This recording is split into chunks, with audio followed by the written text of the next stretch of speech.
readjusting my camera here, trying to get a better view for you fine people. Just bear me a moment. There we go. That's better. That got it. Good to see you. Welcome. Brooksy Space Corner.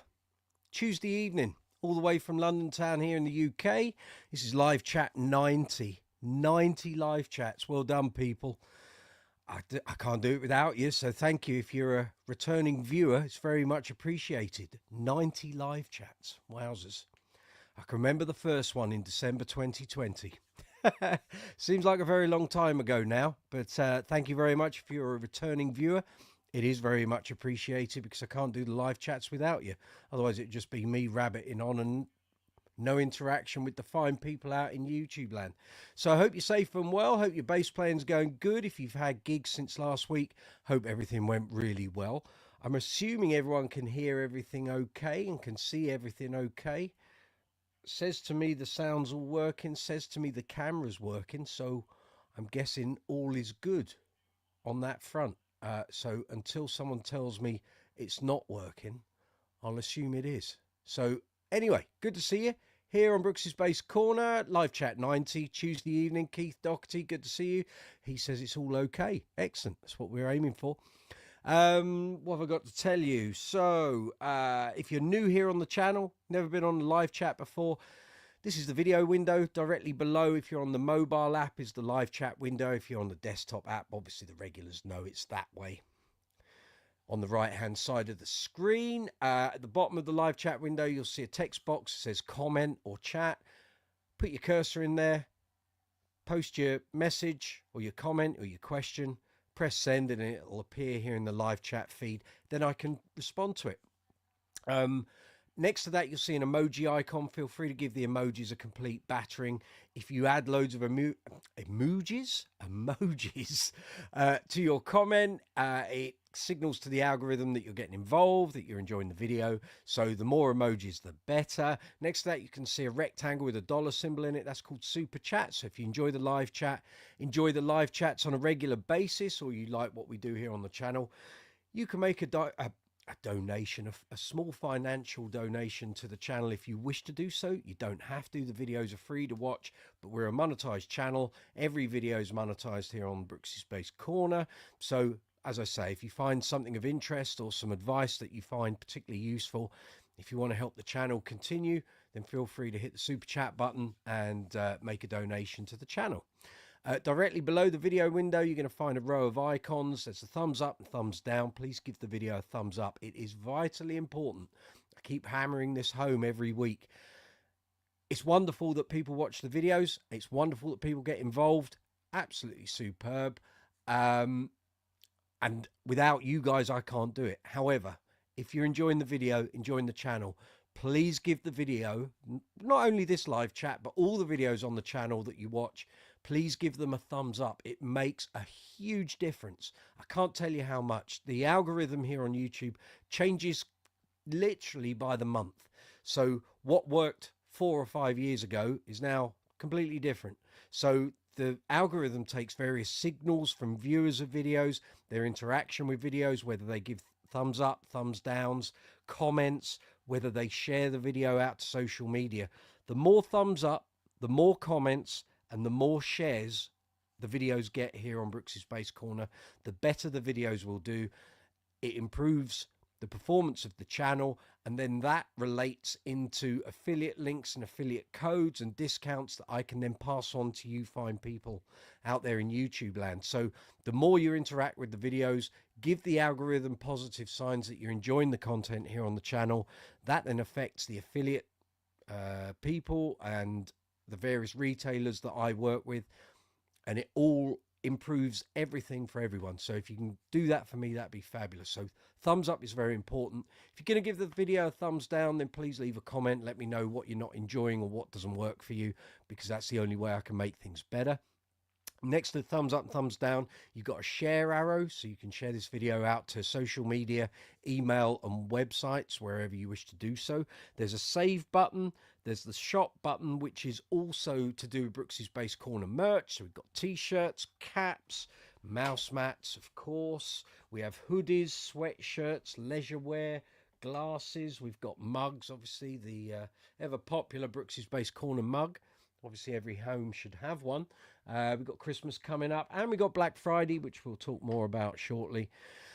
So you can use that shop button. There's also links in the description box for Brooksy's Base Corner merch. So wherever you are in the world, you can buy this stuff. So the links are there. The channel benefits more by using the links in the description box than the store or shop button that YouTube provides. So if you really want to help me in the channel, use the links in the description box. Then next to the store or shop button, there's the save button, so you can watch the video at a later date if you wish to do so in a private playlist on your own YouTube account. And then there's also a love heart with a dollar symbol, which is super thanks. So that works in exactly the same way as the super. God, these aren't in properly today. Excuse me. Super thanks works the same as super chat. So again, if you wish to make a financial donation to the channel, you can do so using that facility. Underneath that, you've got the comments section and the description box. So please leave comments on the video. Positive or negative, I will come back to you as soon as I get notification from YouTube that you've left a comment. And then in the description box, you're going to find timestamps, which I'll put up by midday tomorrow. So you can basically run through this video if you're watching it at a later date after the live chat's finished. There will be notches on the timeline and they correspond with the timestamps. So you can literally jump through the video and find the sections that you want to watch based on the content we talk about. Underneath that, you're going to find Brooksy's Base Corner merch links, obviously. And then you're also going to find affiliate links for the Base Centre here in the UK, currently celebrating their 40th anniversary. We've got merch here, caps, t-shirts, bottle openers. What else have they? Key rings. There's all sorts of merch. Elite strings are on there. The British Bass Masters series of basses and instruments are at the Bass Centre, of course. They've also got all the bass collection basses. So if you're looking to buy one of those instruments, you can help the channel by using the affiliate links in the description box below. The Elite strings are there as well. Then you're going to find affiliate links for Top Cashback, vidIQ and StreamYard, all of which, if you decide to take up those affiliate links, will help the channel. If you go for the Top Cashback affiliate link, as soon as you open your Top Cashback account and go through with your first purchase, you will get £10 of free money in your account from Top Cashback. Over 21 years of using cashback sites, I've clawed back around £13,000 in money, basically, that I spent on items that I bought online using Top Cashback. And there were a couple of other, I think there was Line My Pocket was one of them.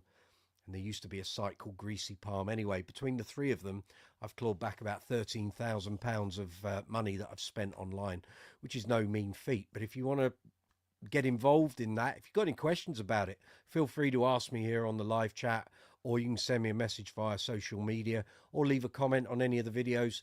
I'll explain to you how Top Cashback works for me on a daily basis.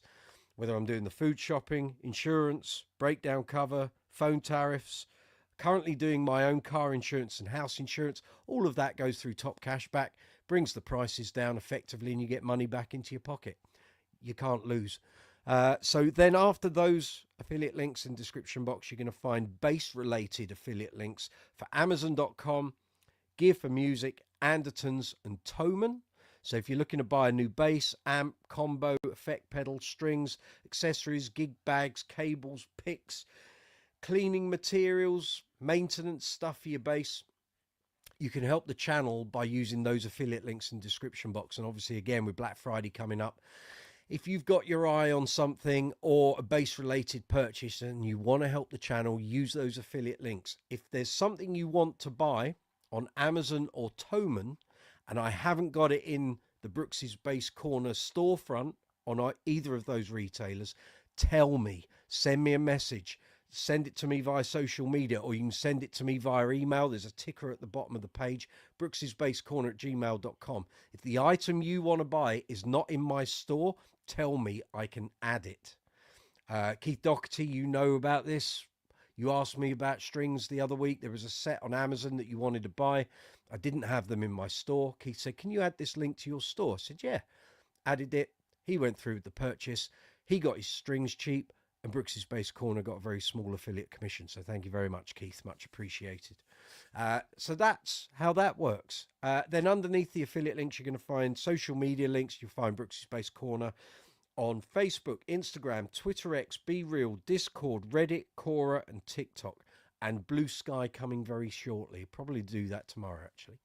So here we go. Keith Doherty said good evening to you. Vissog, good to see you too. And Gareth Harrison, all the way from Manchester, good to see you too. Hope you're all safe and well. Hope everything's going great. If you've not been here on the live chat before, we're on the StreamYard platform, which allows you guys to come into the chat, either via video or audio. If you don't want to come onto screen, but you want to talk to me one-to-one, we can do that.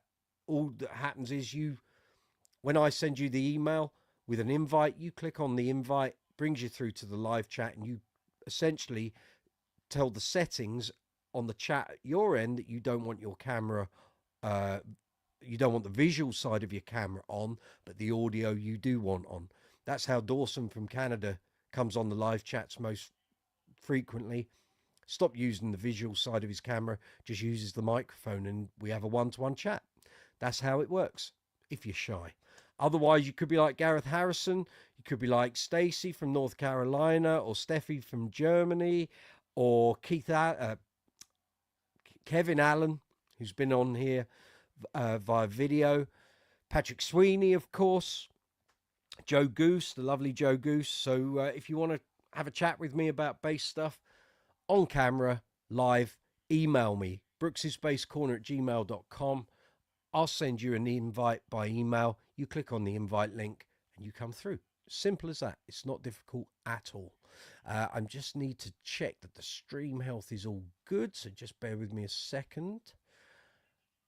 I need to click on, we want analytics into the studio. Thank you very much. And then we need to click on stream health. And what have we got here? Stream is healthy and the stream health is excellent. That's what we want. Excellent stuff. We're going great guns. So that's all good. So topic of discussion tonight. I decided we are going to talk about Black Friday. It's coming your way. Literally in 2.5 days. It's all happening. So you can join me on Friday from 9 a.m. I'm going to be doing a 3-hour, literally running through all the base deals I can possibly find. For you fine people in YouTube land, trying to save you guys money. Obviously, there's the affiliate connection as well. So if you use any of the retailers that I'm affiliated with, if you've got a base related purchase and you want to go through with buying whatever base items you're after on there using those affiliate links, then obviously you can do that. But if we can find you guys some great deals to fill your pockets, you know, save you some money. We've got Christmas coming up. People don't have a huge amount of money to hand at the moment. So the link for Friday's live chat, which will be similar to this, but it will be based around all the deals I can find, and I'll be sharing my screen with you. I'm just putting the link in for you guys. 2024 live chat. That's now in the description box. You can click on that link now, and it will take you through to the video, so you can set up a notification. So if you want to set that up now to remind you on Friday that we're doing that, that's all good. I'm going to put it here in the comments box too. See if I can paste that to the top. Let's see if I can do that as a will it let me? Right, I can star it. Can I pin it? Yeah, I can. I think. No, I can't. Right, let's go into there. So can I pin it from there? Yes, I can. There we go. We're going to pin that message. So at the top of the live chat, hopefully you'll see it. That's the link for Friday's live chat. Black Friday. I am going to try and save you guys some money. So let me know. What are you looking for? What have you got your eye on?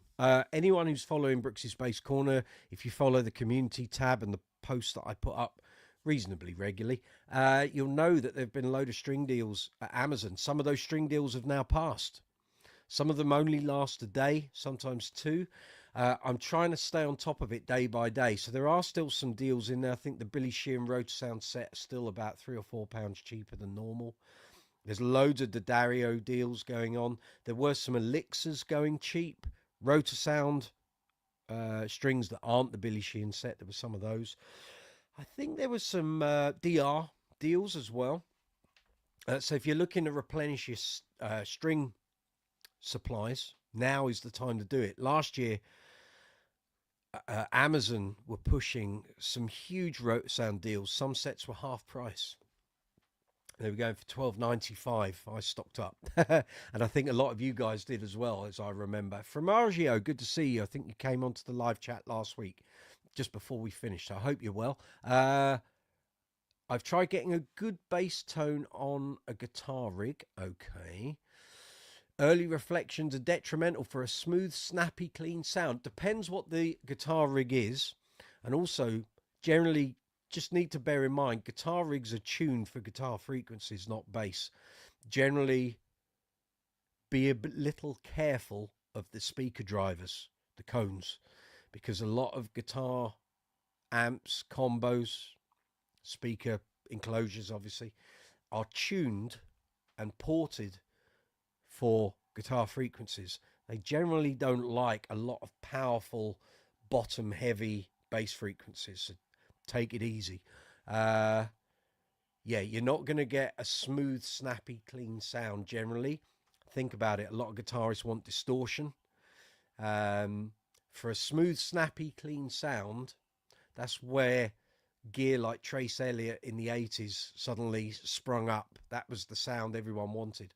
And you kind of need bass gear that's tuned for that. But I mean, it depends what sort of volume you're performing at and how hard you're pushing those speakers. But generally, I'd say if you're going to try and play bass, don't use a guitar rig. At lower levels, you can, but in a gig setting, you're asking for trouble, I think. Guitar rig is an amp suite. Oh, okay. So you're doing it through a DAW. Okay.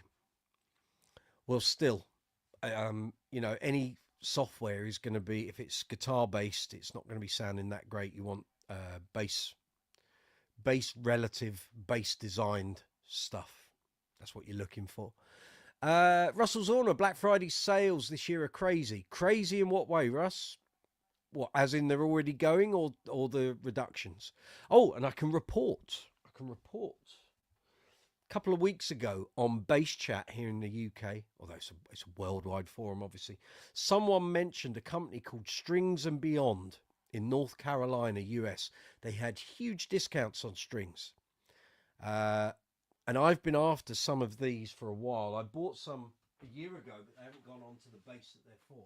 So years ago, when I was assessing strings and I plumped for Rotosound, I did try some DRs. And lovely as they were, the Rotosounds won.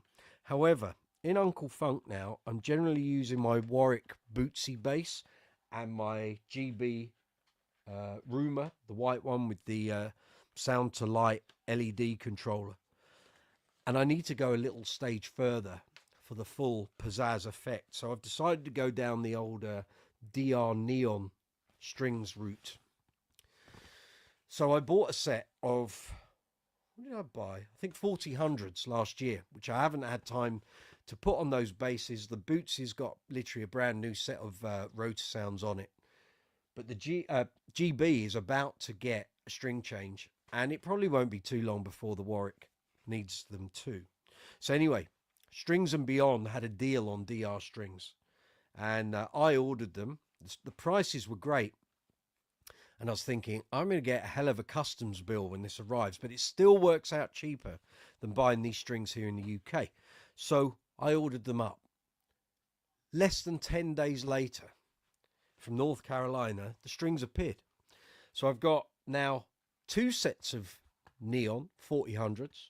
I've got a set of 4505s, and I also want to try a set of the pink 4505s on the Bootsy bass. Anyway, they've arrived. I will be putting them on shortly. There's going to be some workshop videos very imminently indeed, because I need to get these bases ready for gigging from next week onwards. So there's going to be some workshop stuff going on either tomorrow or Thursday, and then Sunday, Monday, Tuesday before my gigs start next week, so for December.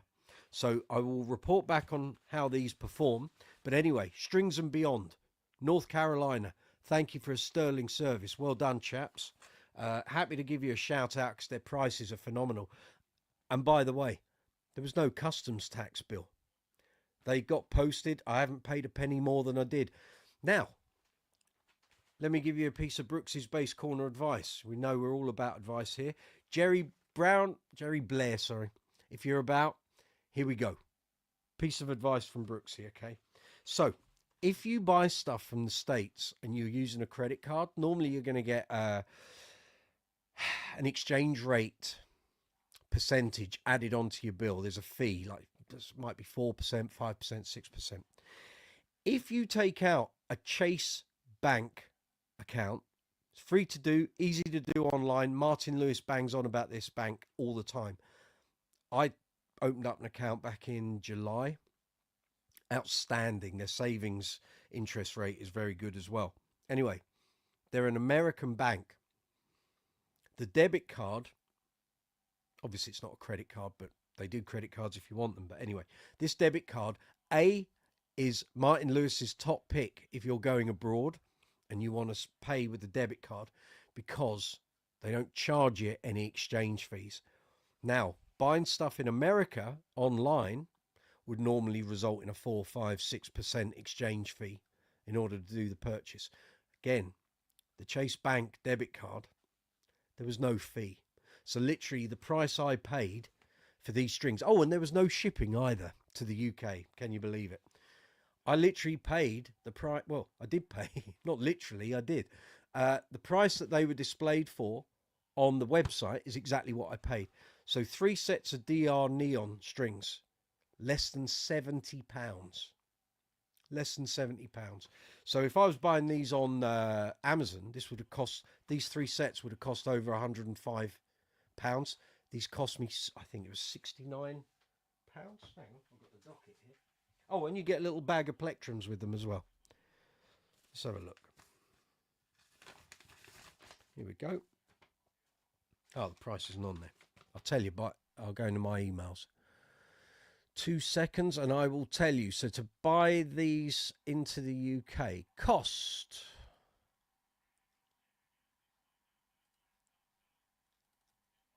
let's have a look.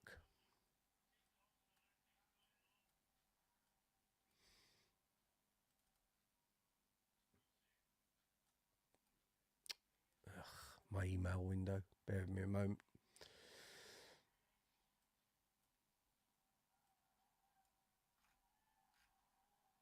Okay, in dollars it cost $89.85.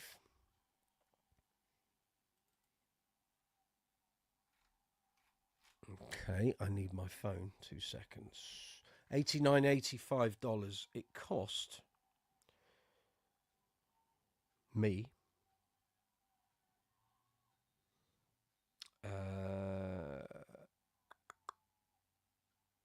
Sorry for this. Just bear me a moment. It cost me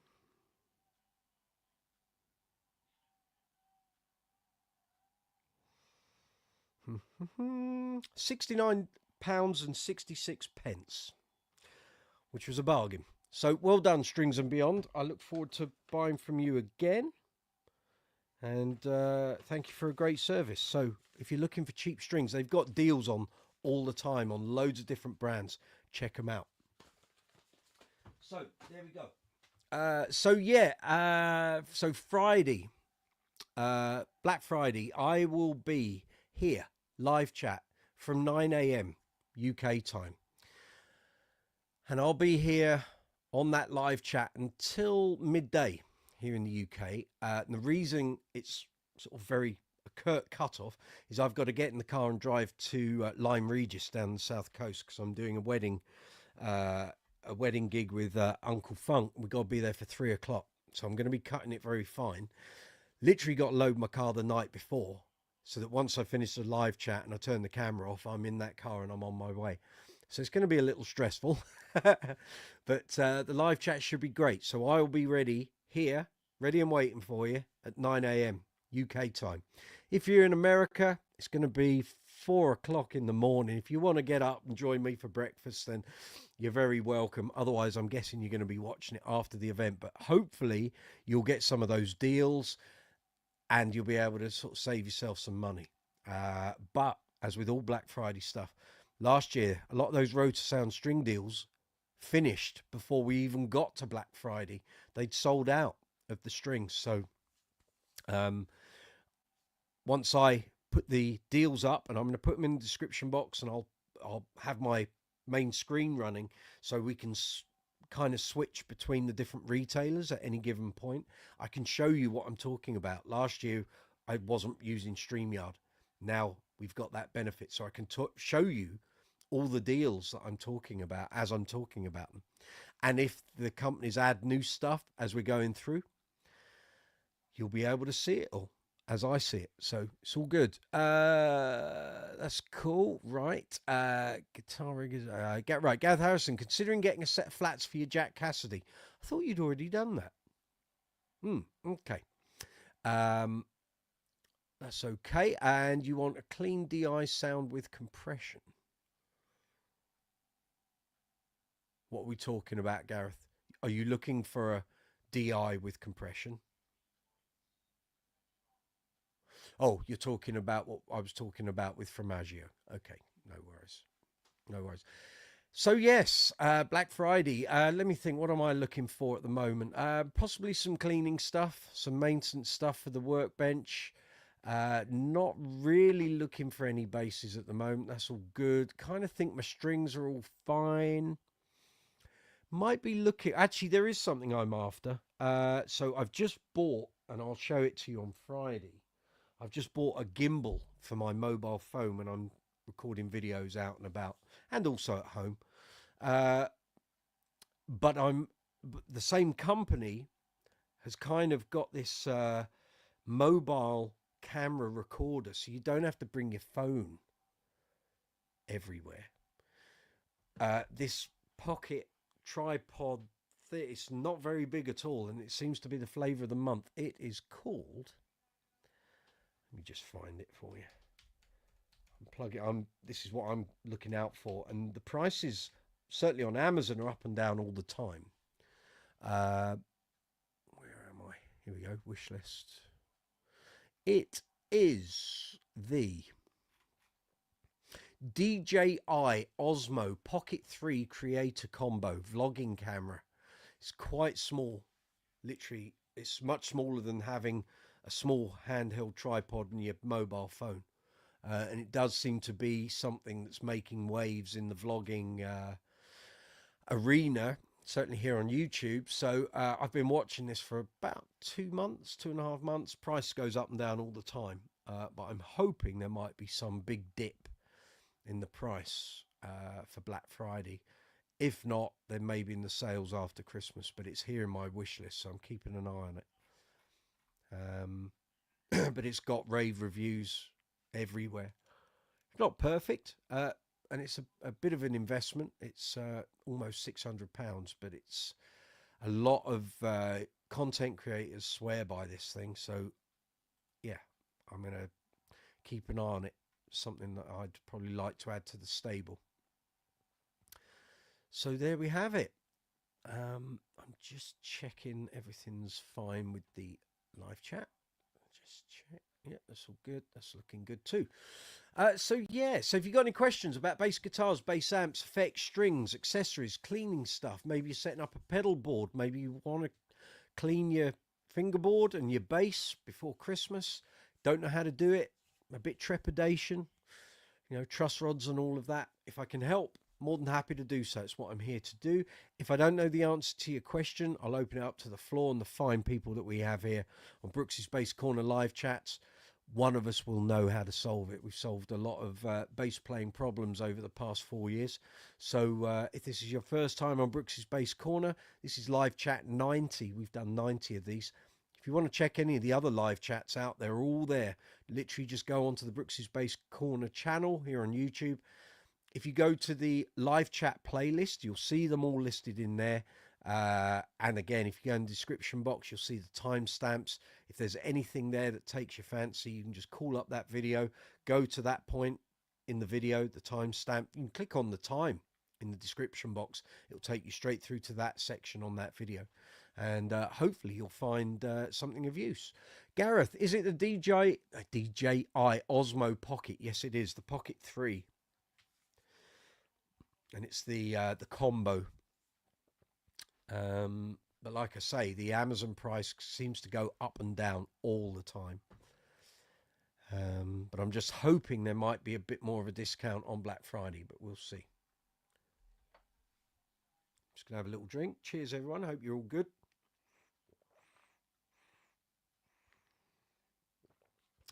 So since I saw you last week, it was a busy week last week. Prepping for Christmas shows. Got a lot of theatre stuff coming up.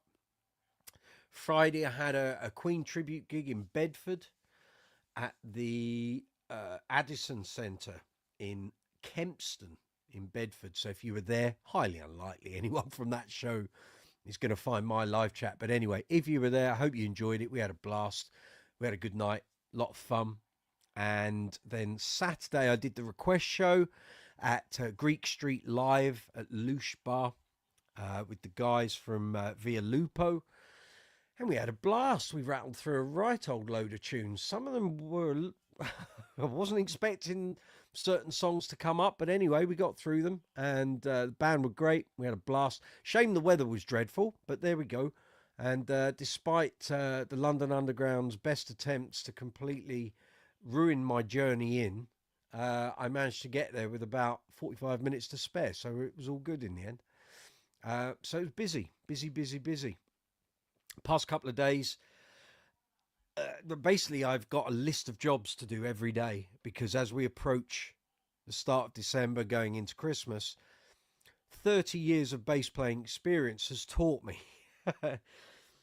do not leave things to the last minute in December. The best thing you can do as a musician, if you've got a lot of gigs coming up in December, is clear the mundane jobs that you have to do. So like yesterday and today, I've been clearing leaves in the back garden, doing stuff around the house, getting Christmas cards written, all the things that sap your time, because in the month of December, you can think you're totally on schedule and a gig might come in, or a couple of gigs, or some gigs might cancel, and your complete plan goes to pot.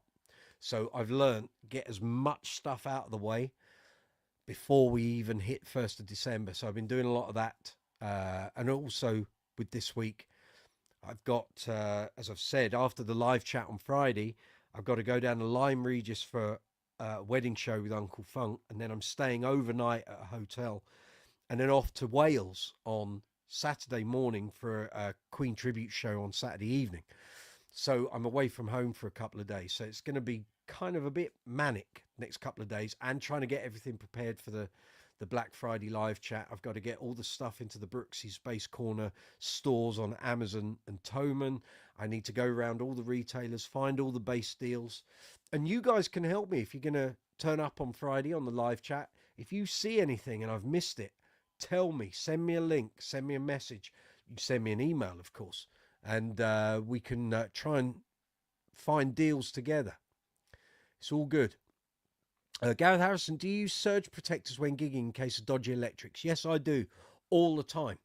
And I'll tell you why. Now, probably around 2004, I think 2003, 2004.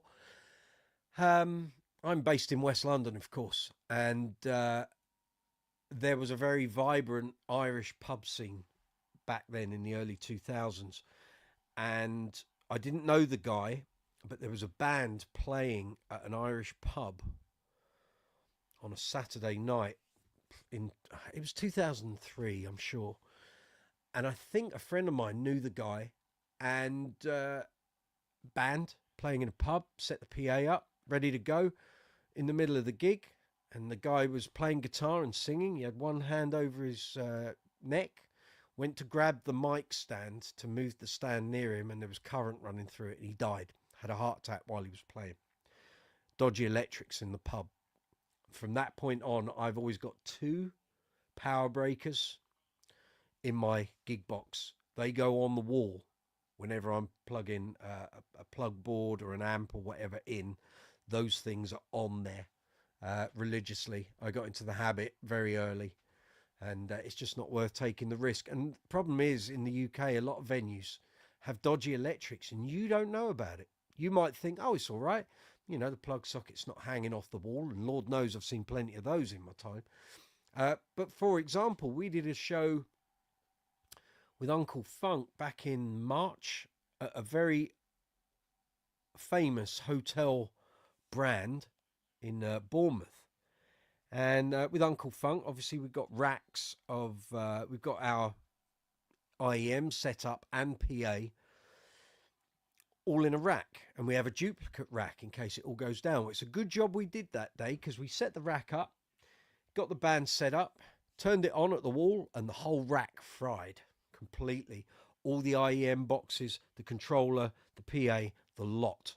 We don't know what was coming out of that wall, but whatever it was, it blew everything in that rack. Thankfully, we had another identical rack, and we ran power from another room in the hotel, which we got the show done.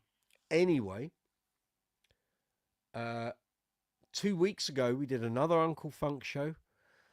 The rack got repaired and what have you. So again, we've got 2 racks, and the second rack got fried the other week at Saffron Walden Town Hall. Plugged it in, no reason to suspect it. The whole thing fried. Now, I don't know if those were going through surge protectors beforehand or not, or what. I suspect not. I said to the band leader, you know, we've got to have power breakers on all this. You have, because it's you that's now got to pay the repair bill. But yeah, I use surge protectors all the time. But then again, you see, on Uncle Funk, the only thing I'm plugging in is an effects board. It's not like I'm running amps and stuff anymore, but I won't take the chance. I always use a surge protector. So yes, if you haven't got one, Gareth, and you're going to be out gigging, put it on your Christmas list. It's a necessity.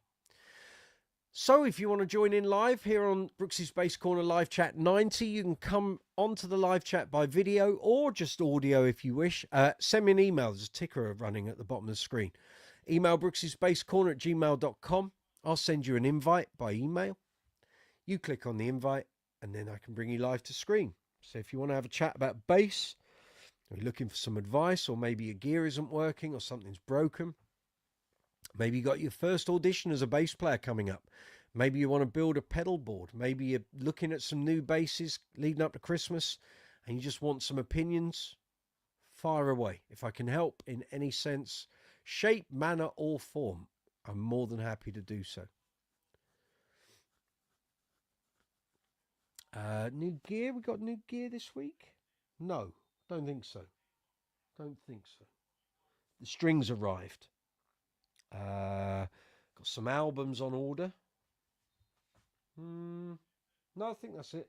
There's no pedals coming in at the moment.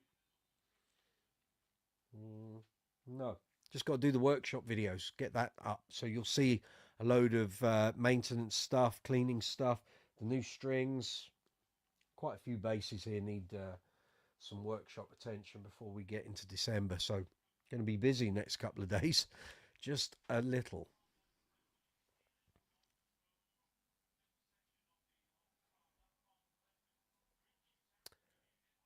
So how many people have we got on at the moment?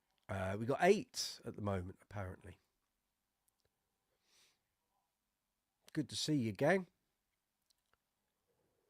So we're doing live chats every Tuesday up until the 17th of December. Apart from, there is one night that we're not going to do the live chat, which is the 10th, because I'm out on an ABBA show in Bracknell. But we'll be moving the live chat to the 11th, which is the Wednesday. So make sure you note that Don't turn up on Tuesday the 10th expecting a live chat, because there won't be one. I'll be in a theatre getting a very dodgy white lycra cat suit on to do an ABBA show with a equally dodgy wig. But yeah, it'll be the night after that week. And then, like I say, we go up till December the 17th. Very short break over Christmas. And then we're going to start doing some Saturday live chats. So I'm going to try possibly get a few base names involved. See if they'll come on live to the on the live chat, and let you guys throw some questions at them. We'll see. We'll see. I've got to start casting out the fishing line and see if I can hook a few old friends, see if they're prepared to come on to the live chat on a Saturday afternoon if they've not got any other prior commitments. We will see. So I'm just quickly, so this is like a pre-Black Friday look. I'm just going to go into the Brooksy's Base Corner store on amazon.co.uk. This is for the UK viewers. And let's just have a little shifty and see what string deals are there at the moment. So I need to go in via this. So there we are. So we're going into the string products section. So there's 130 items in there. So I've noticed over the past week, in fact, I can share this with you so you can see the same thing. So just bear with me a moment. I will share my screen. And it's that one.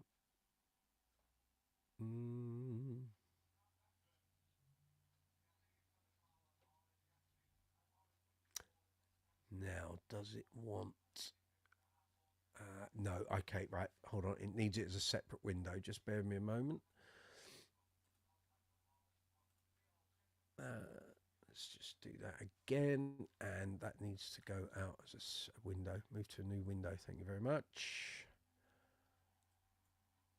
We go into there. Right, here we go. So, yeah. So, I've noticed there are these Ibanez bass strings, and they've got 15% off the 5-string set and 27% off the 6-string set. So they come in at £18.69 and £19.10 respectively. 4-string set is £16.97. Now, clearly these are strings that Ibanez are putting out. I didn't know Ibanez did strings. Could be that they're a famous brand that have been rebadged. Ibanez basses, whenever I've reviewed them or bought them, have had Darios on. So clearly this is a new line for Ibanez. Then we've got a set of Rotosound Rotos going at $14.43. But I know, bear with me a moment, in my wish list. Oh, it's the same set. Okay, these are 4,505 Rotos, so they're nickels, going for $14.43. Got a set of Ernie Ball hybrid slinky nickel wounds, 4,505, 15% off at £16.90. Then there's that Billy Sheehan set. They're 15% off at £20.36. The elixirs have now gone back up. They were really reduced last week, down to about £26, £27. They're back up at $43.95. You got a set of Ernie Ball, 5-string set, 45 130s, nickel. Nickel regular slinkies, 15% off at £21.20. The green DR strings, they were on offer at around, I think, £28. They've gone back up. Then we've got a set of Ernie Ball Super Slinky Bass, 4500s. Again, nickel wounds, 15% off at £16.90. And then there's also regular Slinky Ernie Balls, 50 to 105, 20% off, £15.90. So, yeah. So, a lot of these strings that are in this store over recent weeks have been on discount, and now they've gone back up. So this is why, if you don't already do so, follow my community tab messages here on the YouTube channel, because if I see deals, I post them up immediately, because before you know it, word has spread on bass forums. Bass players come on, buy them in bulk, and they're gone. But if you follow my messages, as soon as I see them, I'll always post them up. During most of the year, there haven't been a huge amount of bass string deals, certainly not on Amazon. I'm just scrolling down to see if there are any more deals on the products in my store. Don't think so. But this could all change by Friday. There could be loads of deals on. I remember last year. Okay. So that's all of that. Let's just have a quick look into some of the other sections of my store. Again, this is over tomorrow and Thursday. I've got to go through all of this and check. Let's have a look at the accessories section. So I need to update all the Black Friday deals. So there's an Amazon Basics guitar stand for £8.40. I have no idea how good that is. It might be good. It might be dreadful. I don't know. They've got Korg Pitch Black X Series chromatic tuners, 15% off. Korg Pitch Black X Series rack mount tuner, 15% off at 142.50. Black Friday deal on a Laccato wide bass guitar strap, 18.39. It's about £3 off there. Some padded Laccato straps. They're on Black Friday deals. Nothing on the pedal train stuff at the moment. Picks. Don't see any deals there. There are some deals on the Ernie Ball cables. And there's also a deal there on some fret erasers. So, like I say, I will update all of this over the next day or two in preparation for Friday.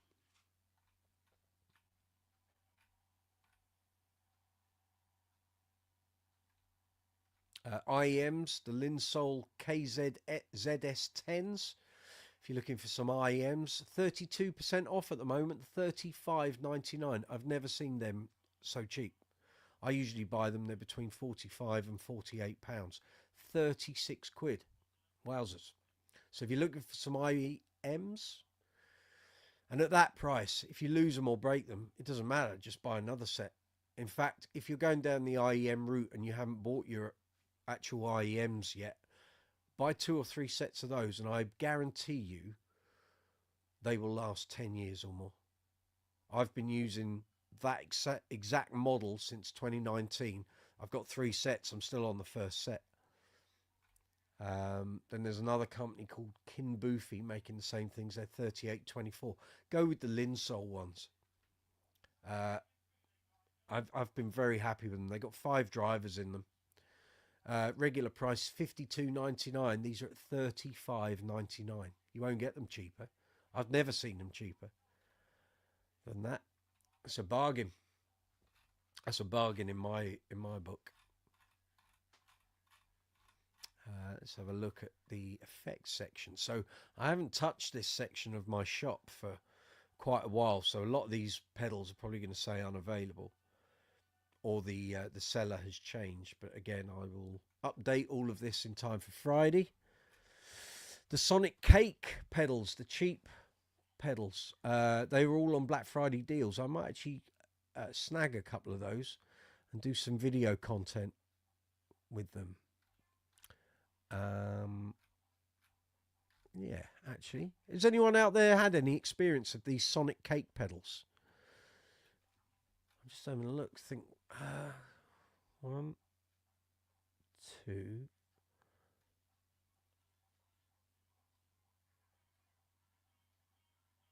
3, 4, 5. Probably 5 of those I would give a try. What's the Octaver one?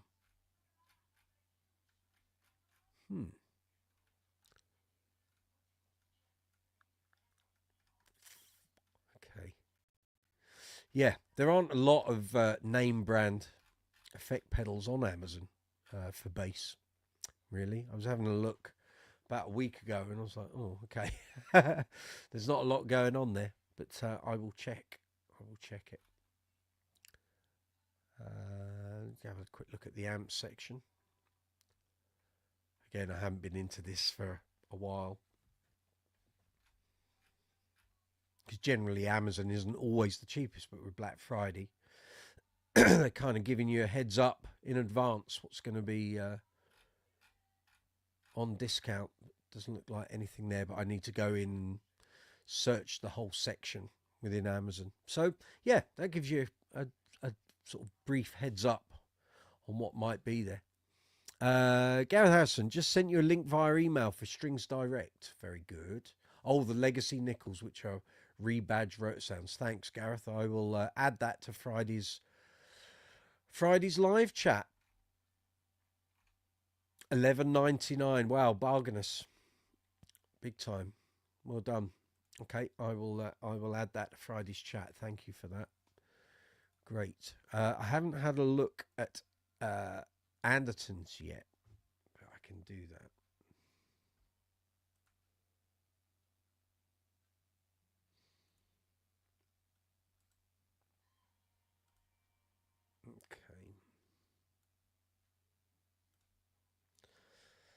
Okay. You've got a Sonic Cake Boom AVE preamp, and it's okay for the money. Cool. Okay. Right, Andertons. Let's have a quick look, see if there's anything going on there. I didn't see anything on Toman when I checked a few days ago, but that can always change. And I think their stuff is being released on Friday, so I'll check. So this is Andertons. Let's have a quick look.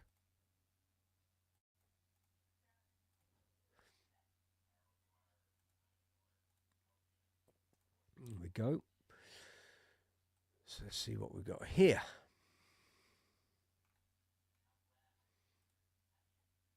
No, we don't want electric guitars. We want bass guitars. Of course. Is there a Black Friday section? There is. Black Friday bass guitar offers. Here we go. Okay. Mark basses. There's a Fender Aerodyne made in Japan. Lots of Sire stuff, of course. Fender Jacko Jazz. Yeah, it's about what's that? £400 off. Fender Mark bass and Sire. Dingwall in there. If you're after a Fiesta Red NG3 5-string, it's got £500 off. Strandberg Bowden, an Epiphone, Aria, Ibanez, Yamaha BB434 has got £60 off. Stowski Metro Express, Hofner. There's some bargains to be had, gang. And that could change before we even get to Friday, so... Interesting. Some Warwick GPS. Some Gallion Kruger combos, amps, enclosures. Ashdown Rootmaster, Trace Elf 110 combo. Obviously one of my most popular videos, that.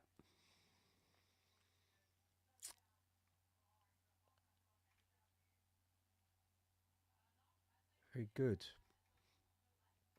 A lot of Ashdown stuff, some Black Star, some Dark Glass. Dark Glass amp, £150 off. Interesting. Let's have a quick look at the pre-owned stuff on here. See if there's any nice pedals. Yep. So a lot of this is guitar, obviously. Let's have a look at the brand. It's Boss. Okay. Nothing there on second hand anyway, isn't it? So it's not going to have Black Friday discounts as...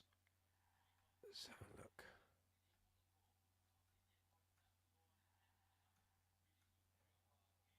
What's the MX Star? Okay.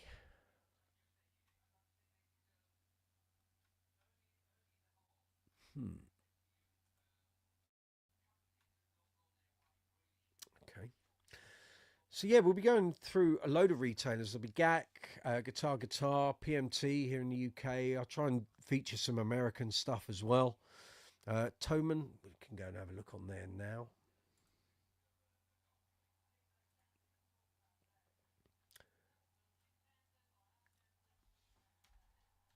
See if they've released their Black Friday stuff. They didn't a couple of days ago. Cyber Week, here we go. So it's running from the 22nd. Okay, right. It's up and running now. Great. Okay. I missed that. Let's have a look. Daily deals. Hey, oh, Keith Doxy, I've got the Sonic 8 reverb and delay pedal for your acoustic guitar board. Sounds great. Can also be used for bass. Absolutely. 743 deals at Toman. Categories. Okay, guitars and basses. Oh, here we go. We can just go for that, and we can do bass effects. Okay, let's have a look. Let's have a look.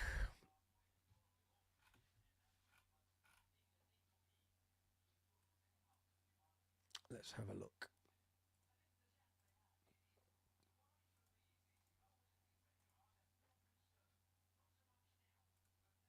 Here we go.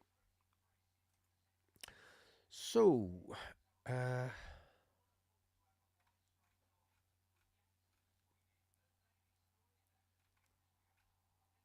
assuming it's this stuff. So I've selected. Okay, right. Okay, there's a Court and Mark bass combo. There's a Lakeland Skyline 4464. That's not that cheap, I don't think. But some pedals. Squire. There's an ESP. Line 6 Pod Go.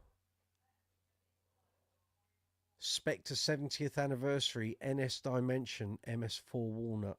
That's got 420 quid off. An ESP. Tech 21. Spectre NS Ethos HP5. That's £210 off. Yeah, it's not a huge amount of variation here. Not that I'm seeing anyway. But again, their deals are changing daily. Sadowski Metro Express, 5-string, left-handed.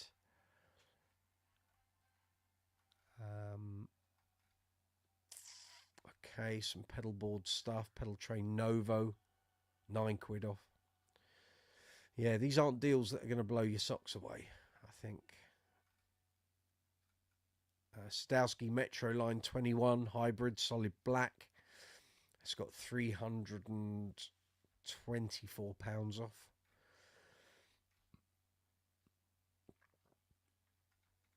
Yeah, there's a few bits and bobs, but not a lot of stuff that you'd probably be dying to get hold of, if I'm honest.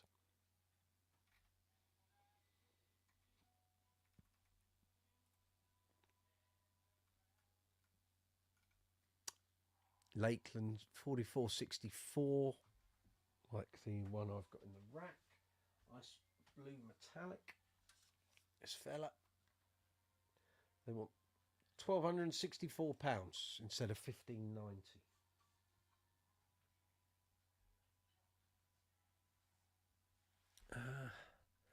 £1,590.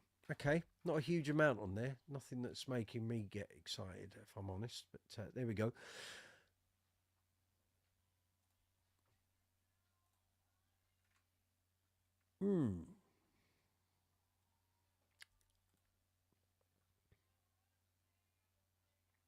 So we will see how that all pans out on Friday. So there could be a lot of changes yet. We will just have to wait and see.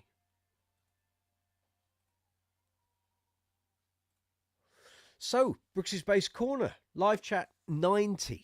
Here we are, just coming up to 9 o'clock here in London Town, the UK. Hope you're safe and well. Hope your bass playing's going great. Hope you've had a good week. It was mad last week. I was so busy. And it's not really let up this week. I can't remember actually having to sit down for the best part of 2 weeks, but there we are. John Cooper, good to see you. Evening, Brooksy and all. Hope everyone's well. Good to see you. Hope you're good. So if you want to join me on the live chat, live by video or just audio if you wish, email me. Follow the ticker at the bottom of the screen. Email me, brooksyspacecorner@gmail.com. I will email you an invite. You click on the invite and then you come here live on the screen. That's how it works.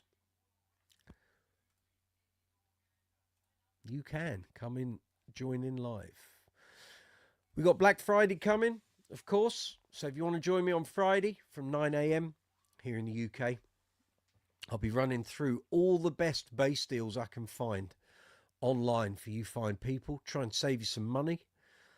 And it'll be a lot of fun. It was last year. I think we did about 4 hours last year. Actually, let me check.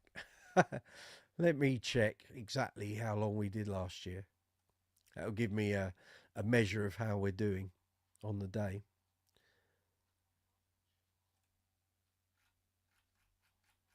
Oh, it's quite a way back, isn't it? We did 4 hours and 23 minutes last year.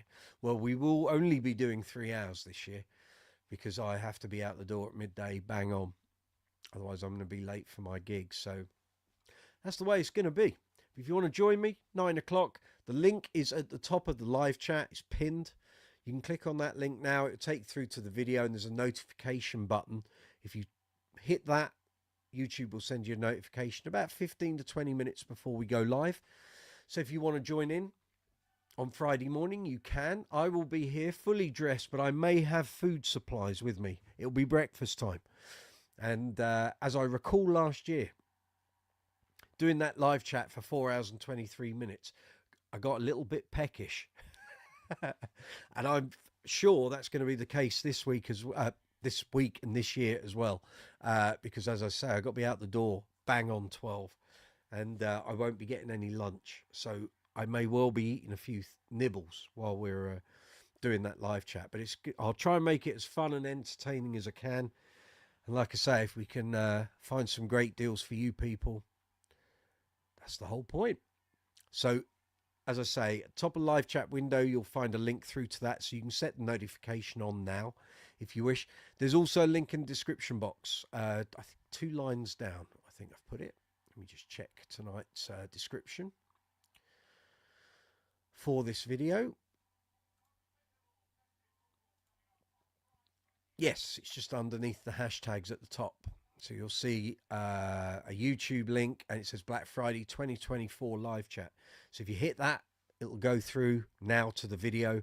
You'll see it's not live, but you can register your interest, hit notification, and you'll get a notification from YouTube on Friday morning.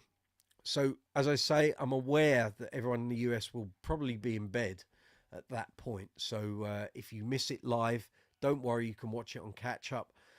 But obviously, with it being Friday, Black Friday, deals are live.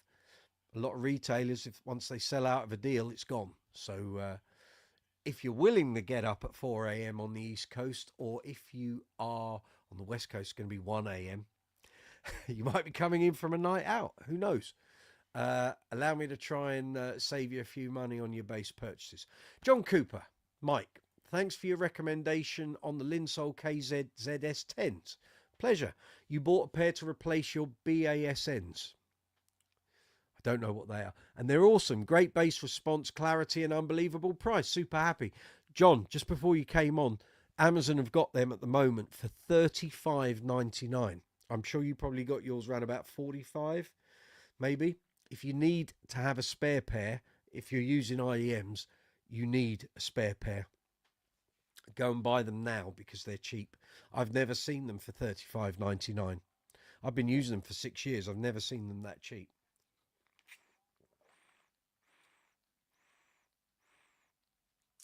Don't forget, people, if you're going to buy a set, please use the affiliate link in the description box. Go to the Amazon UK Brooksy Space Corner link, hit it, go through to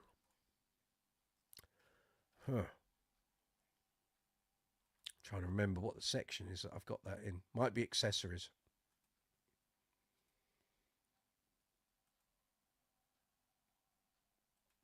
I'll find it. Bear with me a moment, guys and girls.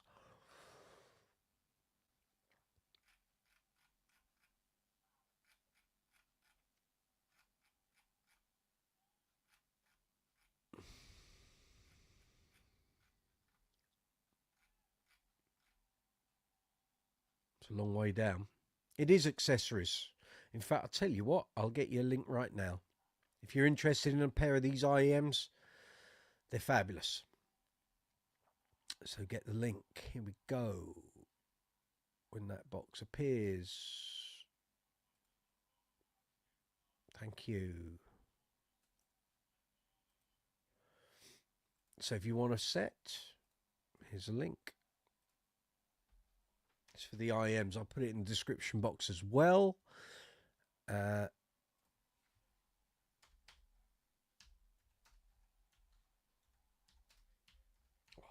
list it there from Amazon UK. There's a link. I've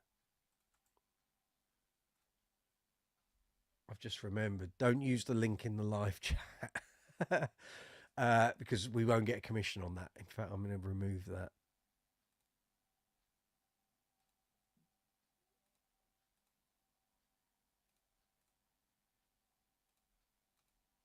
I can't. StreamYard, please stop giving us options that we click on and then they disappear off the screen before we can even get to the selection. Thank you. Let's got rid of that. Yeah, what I forgot putting affiliate links in the live chat doesn't earn the channel any commission. It's got to be in the description box. There we go. But if you are new to IEMs or you're starting out and you don't know what ones to buy and all your friends keep telling you need custom molds and you've got to spend £500 on getting IEMs done for your ears, no, you don't. You can if you wish, but think about it. If they get damaged or get lost or get stolen, that's £500 down the Swanee and you've got to buy a new set. You buy these KZ ZS10s, they sound fab. You lose them, they get damaged, they get broken, someone walks off with them, it's £35, not 500. That's the difference. I've been using them for 6 years. I doubt I'm ever going to get molds done or any of that. I'm very happy with the sound these make. And they reproduce. They've got 5 drivers in them. They're fab. And I've done a lot of gigs with them now, so I'm using them in the real world. Some people are a bit standoffish. Oh, they're cheap Chinese rubbish off Amazon. Fine, you want to spend £500 and they get stolen, broken, or damaged. That's up to you. I choose not to keep shelling out £500. So there we go. And I've been using mine regularly since 2019. Obviously, apart from the year and a bit we were out with COVID, and they've lasted very well. They're quite robust. The only thing I would suggest if you buy a set, there's a small extension cable you can buy. I've got it here in my bag. Hold on. So I keep all mine in this lovely little pouch, again off Amazon. So I have the IEMs, which are here. I've got to be careful so the rubber tips don't come off. Right, so here's my IEMs. Bear me a moment. Here we go. So that's my IEMs. However, there is a little extension lead you can buy. Gives you a bit more length. It comes with a little clip so you can, it's not all flapping about all over the place. So some musicians, depending on what they're playing, what they're doing, don't need the extension cable, but with bass, you've got a strap in the way. Sometimes the pack, the in-ear pack is on my belt and it's on a different side. Suddenly that cable from the IEMs to the pack gets a bit tight and strained. That's what you have the extension part for. If you want a link for that, ask me and I can, I'll post it up. But very helpful. Wish I'd had that from day one, to be fair. Took about 20 gigs and then I realised I needed that.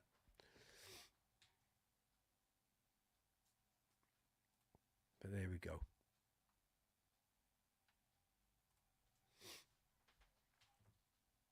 But it's all good.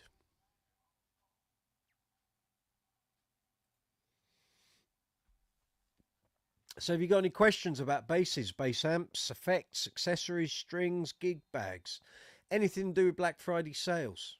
If you're looking for something, let me know. Put your comment, question, put your text in the chat box at the bottom of the live chat, press send, and it'll appear here in my feed, and then I can respond to it. Some guy, good afternoon. Welcome. Good to see you. Hope you're well, wherever you are on the planet. Oh, dogs are off. I'm on my own tonight, so I'm dog sitting. They've been asleep for an hour and a half. Just bear with me a moment. I'm here. That's okay. What? There's no one outside. That's you looking at the window and the reflection in it. That's what that is. Don't worry about it. So yeah, if you've got any questions, or if you're looking for some bass advice, let me know. Let me know. I'm going to ask for a 2-minute break. I just need to let the dogs out so they don't leave me a problem. So go and get a refill on your drink. If you're in the middle of having your dinner, enjoy your dinner for 2 minutes. I'll be back in 2 seconds. Just bear with me, gang. I'll be right back. Okay. Right then. Who's going now? We'll go this way.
I'm back.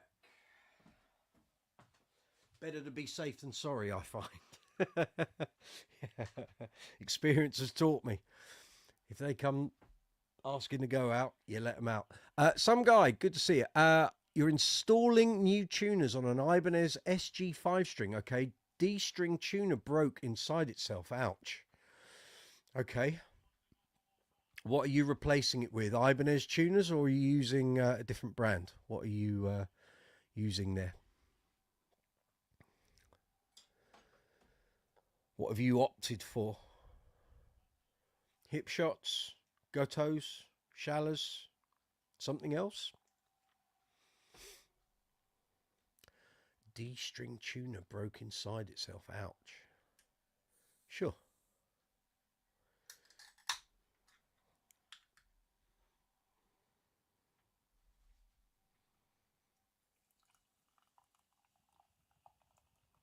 So I'm pouring a drink.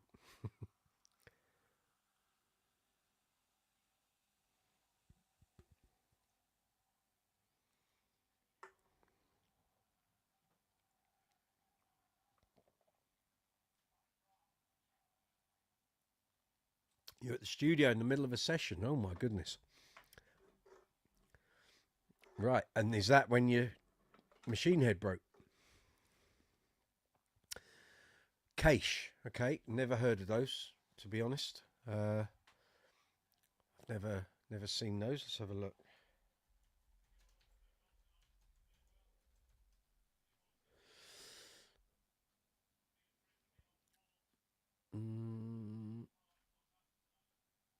Oh, okay. Looks like they're from AliExpress or that kind of thing, I guess.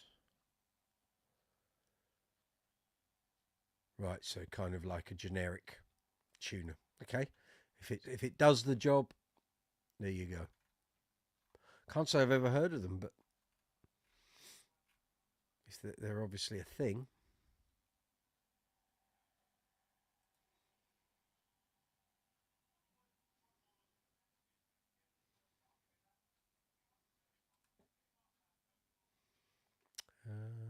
It's electric guitar parts. We want bass, thank you. Bass parts. Sorry, I'm in Amazon. Okay.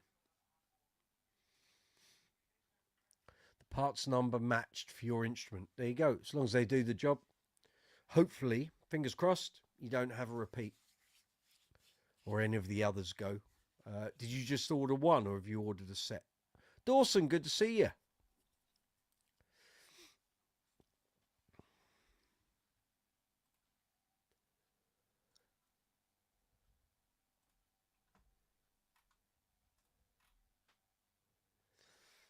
Good, good, good.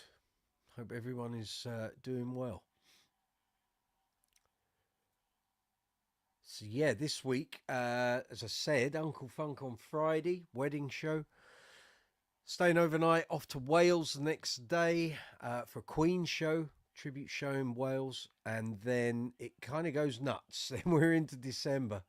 My diary is a little crazy. Actually, not that bad, if I'm honest. My record for gigs in the month of December uh, is 23, which was 2011, I think.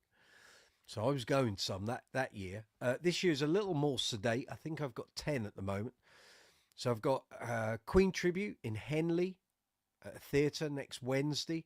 We've then got Platinum ABBA, obviously an ABBA tribute in Wimborne at the Tivoli Theatre next Thursday, the 5th. I did have a gig on the 6th and it's now blown out. So available on Friday the 6th if you're a bass player and something happens to you and you need emergency cover. I am available on the 6th. On the 7th, got a wedding gig with Uncle Funk in Hertfordshire. Then I've got a couple of days off. Then I've got Platinum ABBA on the 10th, which is the live chat that we've had to move to the 11th. That's at the Wild Theatre in Bracknell. Then I've got a couple of days off, obviously live chat on the 11th. Then I'm gigging with Uncle Funk on the 13th and 14th. The 13th is a corporate Christmas event. The 14th is a public event, Jerry Blair. If you're still coming to my gig in Sawbridgeworth, it's that Saturday 14th at the Memorial Hall. Yes, Sawbridgeworth Memorial Hall on the 14th. Tickets still available. Obviously, anyone here on Brooksy's Bass Corner live chat wants to come, I have access to the guest list. So if you want to come and see the show, you're more than welcome. Then I've got 5 days off. Next gig is on the 20th. I'm doing Queen Tribute in Cirencester. Don't know if that's a public event or a private event. And then on the 21st, I've got an Oasis tribute in Bridgewater down in the West Country. And that's my last gig before Christmas. And then I've got a definite between Christmas and New Year with Uncle Funk, which is a private party, and a possible requests gig at Greek Street in the centre of London on the 27th, but it's not confirmed yet. So that's my December. So it's not crazy. It's fairly sedate, but it's all good. Hoping some more things will come through, but we'll see. Some guy, I'm around New Orleans. Good to know. Okay, ordered the entire set for around $20. Well, there you go. Put them to one side. Remember where you've put them, and if another one goes at any point, you've got the spares. Cool. Dawson, you're just listening today. No problem at all. All good. It's coming up 9:20 here in London, here in the UK. So for those who are late coming to the channel, Friday, Black Friday, Brooksy's Superstore. In fact, let's give it its proper title, Brooksy's Black Friday Superstore. So we'll be going live from 9 a.m. here in the UK. For those of you on the East Coast in America, that will be 4 a.m. So get your pajamas on, get a bowl of cereal, and we'll see if we can save you some dollars. If you're on the West Coast, it will be 1 a.m. So you may well be coming in from the pub. But I'll be here from 9 a.m. We're going to do 3 hours this year, not 4.5. And we will rattle through all the deals I can possibly find for you. I'll be doing all my research tomorrow and Thursday. I'll have it all set up, and then probably about half an hour before I go live on Friday morning, I will just quickly scoot around the sites that we're looking at, any last minute deals I see, and we'll add them to the stores if I can. John Cooper, speaking of Queen, my band were arranging Don't Stop Me Now at last night's rehearsal. What a fun bass line to play that one is. It is. It's a song in itself.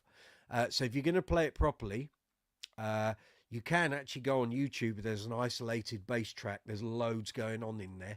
You can play a dumbed down version if you wish, but it's actually a lot more fun playing the bass line as it is. So there's loads of little parts, little fifths, and some little fills that Deacon sort of runs off of based on what Freddie's doing on the piano. So well worth investigating.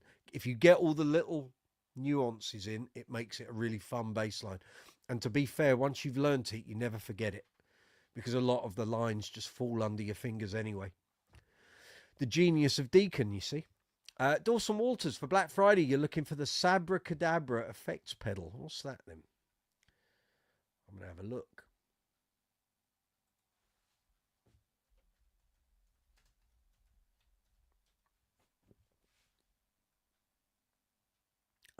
Okay. Oh, the cattle inbred. Okay. So it's a drive pedal, right? Does someone famous use that? Is that what's influenced you to look for that?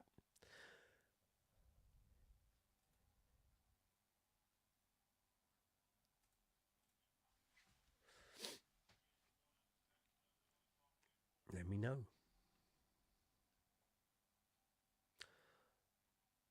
So thank you to all the new subscribers. We've had another subscriber surge over the past week. So thank you if you're a new subscriber to the channel. Good to have you on board. I hope you find something of use on the channel. And thank you for all the likes, all the comments, all the shares. Everything's going up. I said, actually for the past 4 or 5 months, every week, the arrows are green. If you don't know what I'm talking about, let me show you if you can see this on my phone. So this is my studio page when I'm on YouTube. And when I say the arrows are green, this is what I'm talking about. So at the top of this, you'll see my subscriber total, which is fine. And underneath that, you'll see channel analytics. So when I say all the arrows are green, that's what I'm talking about. This bit here, all the arrows are green, which means everything's moving in the right direction. So that's, is the camera getting that? It's out of focus. But anyway, that's what I'm talking about. So it's all, every week it's in green. So it means the channel's moving along in the right direction. We're doing everything as we should. And long may it continue. So if you're a new subscriber, thank you very much. If you've watched any content in the past week or left comments or shared anything, it's, as I keep saying, week on week, liking videos, commenting on the videos, and sharing the videos, the 3 big pluses. If you can, anything you watch here on Brooksy's Bass Corner, please give the video a thumbs up. Please leave a comment. It can be a really small comment. Don't think you're going to look out of place by leaving a comment. It's very important. And if you can share any of the videos out on social media, then please do so. It helps the channel progress, helps with the algorithm. It's all good. Dawson, we're talking about his pedal here. It's not famous. It's underground, actually, but I love the sound from the demos I've heard. Good one. Well, we'll see if we can try and track one down at a reasonable price on Friday. See how we go. Stream health is good. That's good. Got 10 viewers concurrently at the moment, which is great. Thank you very much.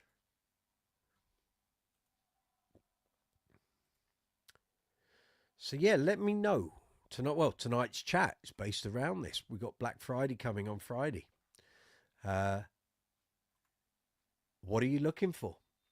What are you keeping your eye on? Is there something you've already got your eye on and you're just waiting for the price to come down on Friday? What have you seen? As I recall last year, Martin Fay from Dublin had a veritable shopping list, I think, and he was keeping his eye open for quite a few things. So what are people looking for? Maybe you're getting something for Christmas from family or relatives, and you know what you're getting already. But let us know. Let us know what's hot at the moment. What products? What base products are hot at the moment? I try and keep a vague tab on most of the base forums. Can't say anything is particularly sparking lots of comments. The new sires, the Music Man sires, Z7s, they seem to be getting some coverage, but from what I can see, some people have had quite good instruments and other people have had ones with some serious quality control issues, especially on the finishing and the hardware. But if anyone's bought one already, let me know.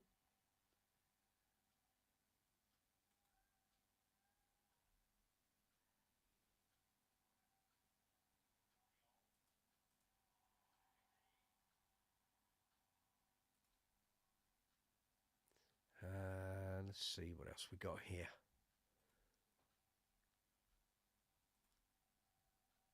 And we've just had a new subscriber to the channel. Welcome, if you're watching the live chat, sir. Or madam. It might be a young lady. You're very welcome. Good to see you. Thanks for joining the train. I hope you enjoy the ride.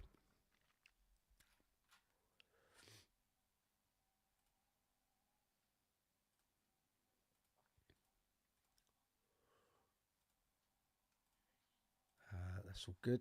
Yep. Okay. Yeah. I can see a message there. You're after a Bongo 6, some guy. Okay. Can't say I've seen any Music Man stuff going cheap, even the cheaper ranges. I don't think Ernie Ball and Sterling, well, that's the Sterling range. They don't tend to drop the prices.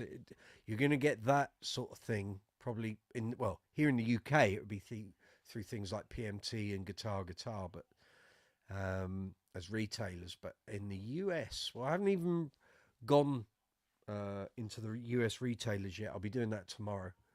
But I'll be checking out if I can find you a Bongo 6. Then I will list it for you in the description box of Friday's live chat. So check that out. Same as last year, I did. In fact, I can share the screen, I think. Bear with me a moment.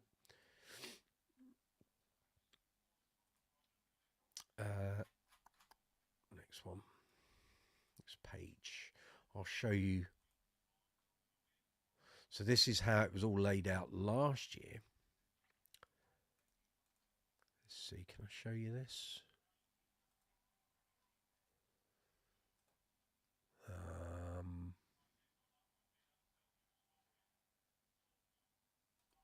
There we go. So this is last year's one. So basically we've got the description text, of course, and then you've got merch links, affiliate links, and then so the retailers I'm affiliated with, I put most of their base deals, I listed them out here. So last year, the Nux Melvin Lee Davis preamp pedal, Laney Digbeth pedals, loads of strings, Rotor Sound, Dario, Ernie Ball, DR strings. There was some Ernie Ball cables, some Fender cables, fret erasers, linseed oil,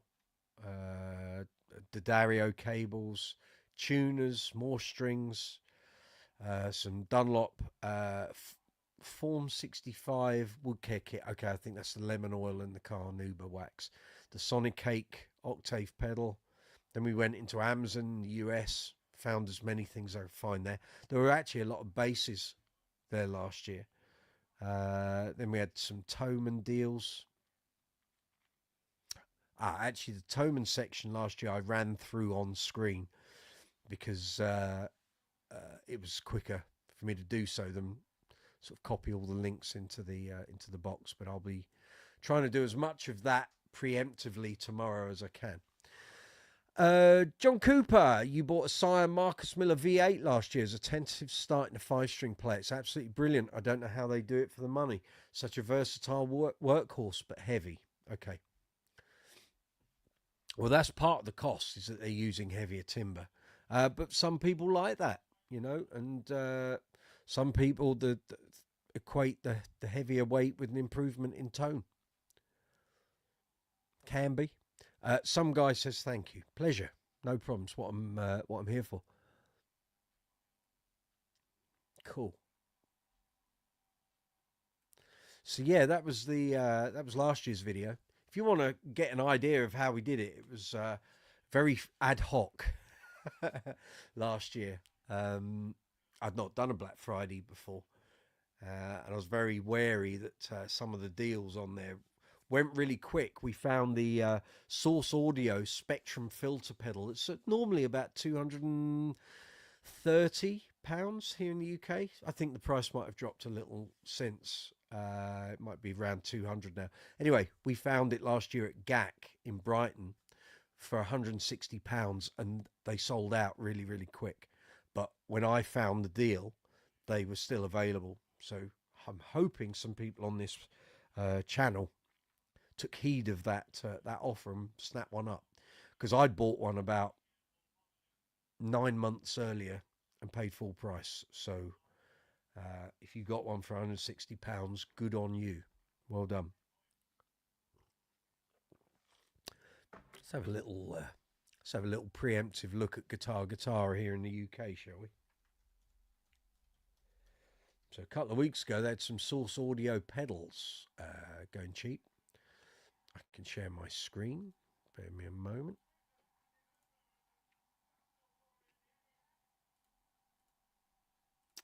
And we want, there we are. Oh, sorry.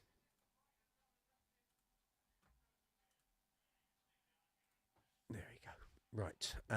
Source Audio. Let's see if they've still got their deal on the flanger.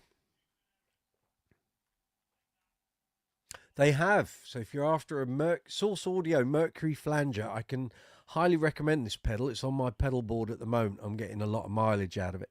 It's normally £189.99, so £190. It's currently £50 cheaper at £139. There's no affiliate link, unfortunately. I don't have an affiliate retail link with Guitar, which is a crying shame. But it's a great pedal. It really is. Let's have a look at the Boss section, see if there's anything there. Ways of Craft, see if they've got the Dimension C. Yeah. Okay, that's £50 off as well at £195. Obviously, that's here on the channel. I did a straight out of the box demo and review of that a couple of months back. See if they've got the Digitech drop. Yes, they have. 129, no discount on that.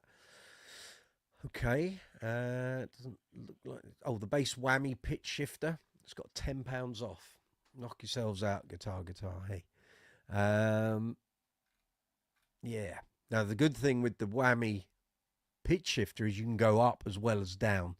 Obviously, with the Digitech drop, you can only go down. But that the bass whammy pitch shifter here, that will go up and down if you're so inclined, of course. I think there was another pedal brand I was about to look at there.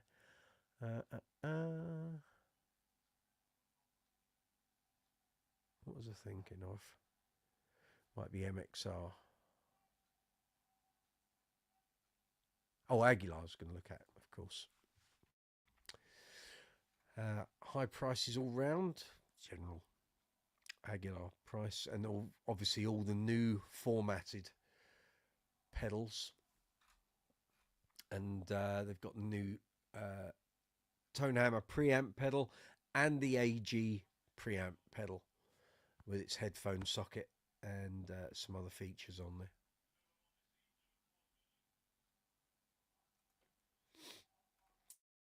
See if there's any MXR bass stuff going on here. So look at their octave pedals. Okay, the Poly Blue Octave, which is a pedal I love, has got £25 off, 219. We've got the vintage bass octave at 169. You've got its big brother, same pedal, being bigger housing, and actually the smaller one sounds different and better to my ears. But the bigger one is 149 instead of 169, and the smaller one is 169 instead of 184. So £15 difference there.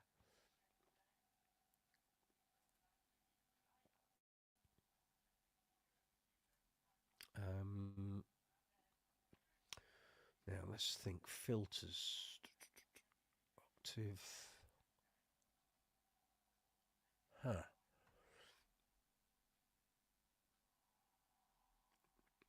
There wasn't an option for MXR bass pedals there, was there? No. Okie dokes. Anyway, that'll give you a rough idea. Some of the stuff that's around. Some guy, spark plug socket works fine for these tuner nuts. Good to know. Good to know. It's all lining up. Make sure you got the bushings in there as well. They're quite important. You don't want the machine head sort of flapping around inside the hole on the headstock.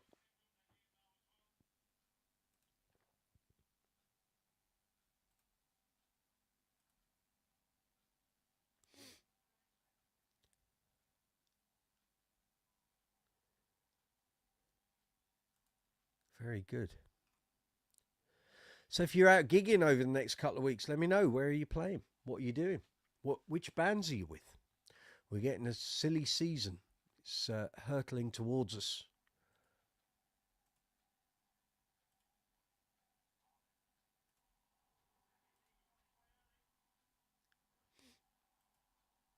Yeah, my December isn't off the scale at the moment, but that's fine. That's fine at the moment. If more comes in, great. I can accommodate the dates, and that's great. As I say, 30 years of doing this professionally, I've learned get as many of the everyday jobs that you have to do out of the way before December hits as you can, because invariably your time will get eaten up before you know it, and Christmas Day will be here. So if you can do certain jobs and tasks now before the chaos starts, then I suggest you do so. And I've been doing a lot of that the past couple of days. So dealt with the garden after the weekend storms that we had here in the UK. My whole garden lawn was covered in a 3-inch carpet of leaves, and it took yesterday and today to do it. Thankfully, the weather's been good past 2 days. Tomorrow is dreadful. Sounds like it's going to be raining all day, so I wanted to get all of those up before it was all just a sodden mess. So now we have a nice clear lawn until we get another bout of wind and rain, and that will blow the last remaining leaves off the trees. But at least the worst is now dealt with. I still highly reckon on Christmas Eve I'll be out there with a rake and my wellies on, clearing the remaining leaves, but we'll see. We will see. So if you've got any questions about basses, bass guitars, bass amps, bass effects, bass accessories, anything to do with bass, put your comment, question in the text box at the bottom of the live chat window. Press send and it will fire up here onto my feed, and then I can respond to you. If I don't know or I can't help you, then I'll open it up to the rest of the people here on the fabulous live chat, and one of us will no doubt be able to help you out. Some guy, you're subbing on guitar with a variety group next Saturday. Excellent. Where's that? In New Orleans, or are you elsewhere? Is it just one show, or are you on a bunch of them?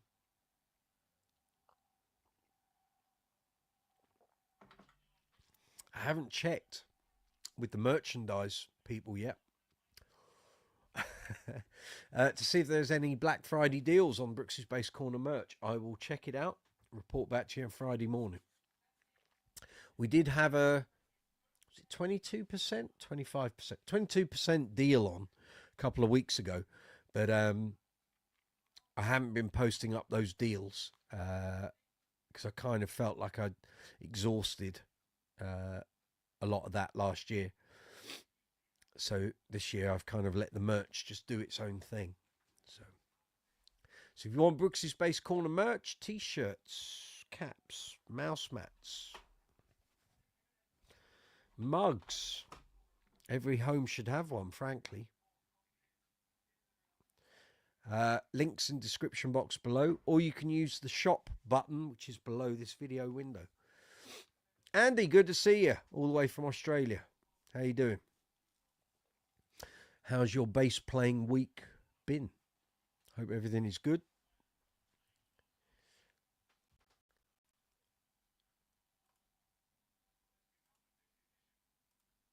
So I'm just closing a couple of windows down here. So I'm one subscriber away from 3,800 subscribers. Thank you, gang. It's a slow build, but we're getting there. Like I say, all the arrows are green. I'm just looking at my channel dashboard here. All of the arrows are green. Views, subscribers, watch time hours, progress. It's all good. It's all good. So thank you very much, everyone. Here we are, another year. We started in 2020. It's now 2024. Channel's going, ticking along very nicely. Thank you. So thank you to all of you for all the subscribes and the likes and the comments and the shares and all the merch that you buy and all of those things. Thank you. I can't say it enough.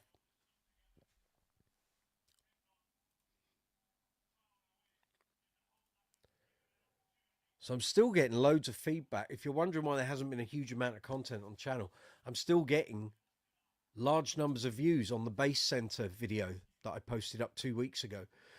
And one of the things I've learned with YouTube is do not, if you get a video that's starting to do some really good things, a lot of momentum, a lot of watches, a lot of reaction, a lot of comments, don't put up videos too close to it because they will sap the attention away from that video. Sometimes if you've got a bigger channel than I have, like if you got 50,000 subs and people are watching your stuff all the time, you can do it. But as I have a smaller subscriber base and I'm not reaching huge numbers of views, I've got a couple of videos that are, well, one that's over 20,000 and got a few more that are sort of getting that way. When I put up a video like the Bass Center one, it takes off. The advice generally on YouTube is don't crowd it with other videos around it because you will unfortunately take away from that video standing within the algorithm. So it's still getting loads of views. So thank you very much. I thought I was going to be seeing Barry Morehouse this week, but I don't think I will be. I've got too much going on. But I will be in touch with him about getting an interview done. So we kind of need to do it before Christmas, but I don't know how busy he is. I know he's got loads of stuff going on with Brian May Guitars. So I'd like to get that video or an interview done before we get out of this year. Or maybe he'd like to do it in January when things maybe are a little quieter. And we're then past the 40th anniversary and he can give me his perception of how the 40th anniversary year of the Bass Center went. But we will see. I need to have a chat with him. Trying to get a hold of him is half the trouble. Some guy, okay, you're playing in Amelia in LA. Very nice. This is one of 3 shows I'm sitting in. The guitarist has some health issues. Yeah, I hear you. Andy played a big show last week. The Blues Guitar Roadshow. Nice. Some guitarist on the bill worth checking out. Very good. Jeff Aitchison is one player really worth checking out. Okay. The band I play in, the McNamara, is that McNamara or McNamara project, is AI. Okay. Okay. Sounds interesting. What bass are you using on that, Andy?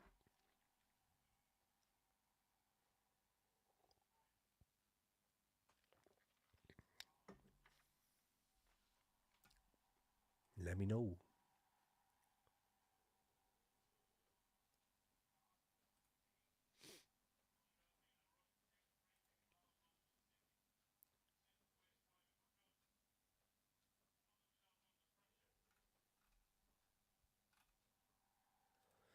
Stream health is excellent. Good. Good, good, good. Use 2 Franken fenders. Very good. Okay. Did you put those together yourself? Or did you have them built for you? John Cooper, I watched your Bass Center video last weekend. Thank you, John. Screenshots of the press adverts and lists of guitars were a real trip down memory lane. I poured over those back in the day. Join the club. Join the club. There were a lot more that I could have actually delved into. I had my whole Bassist magazine collection here, and I literally only got into like the first 6 or 7 issues of that.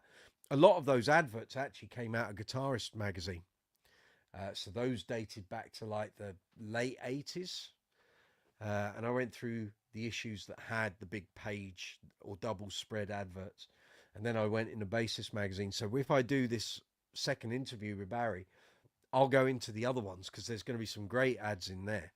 So yeah, there'll be more. But yeah, I used to pour over those adverts, and looking back, can you believe some of the prices? Crazy. You know, you could buy some statuses for literally just over £1,000. Music Man's going for 600. But I haven't said that. I bought my Stingray second hand for 600. So, but that was second hand. But those were the prices. That's what it was back then. You know. Andy, you've got a jazz made in Japan parts. Okay, cool. And a P also made in Japan and all parts bits you had lying around. Excellent. Excellent, excellent. Good work. Good work. So if you want to join in here, Brooksy's Bass Corner live by video, or you want to join in by audio without the video section, you can just email me. There's a ticker running along the bottom of the screen. brooksysbasscorner@gmail.com. Email me. I'll email you back with an invite, and then you click on the invite and it will bring you up live here on the screen. And we can natter, and you can comment on the questions and the comments in the live chat window. Gareth Harrison really recently started getting Bass Review Mag, a newish physical bass mag. I am well aware of it, Gareth. There's been a lot of chat about it. There's been a lot of chat about it offline, about those of us that used to, by those of us that used to write for Bass Guitar Mag and Bass Player. And we'll see how that magazine progresses. Initial concerns. So I've been aware of it all year. Initial concerns were that it appeared to be a load of reviews and content that had been AI. What's the word? If you think of what vinyl wrapping is to a car, or I've started seeing houses. We've got a house up the road here that looked quite old on the outside, and the building company have come in and basically put a brickwork facade. It's like wrapping a house. The Bass Review Mag is basically wrapping content that is already out there from previous magazines, of which the magazines I used to write for, some of that content has come from. It's been stuck into an AI product and then churned out. And we're not totally convinced that some of the reviews, the person that claims to have reviewed them has actually had the base or gear in their own hands. They may have done, but we're a little skeptical about it at the moment. So I've not spoke to the guy that's running it. I know he's following me on Instagram. So we'll see. We'll see. But if your whole magazine content predominantly is based around reworked AI generated content that's already there, personally, I'm not sure you're going to last too long. I hope you do. I know what the magazine market is like, but trying to have a successful base magazine, which is already a very small niche community, trying to make a success of that in the current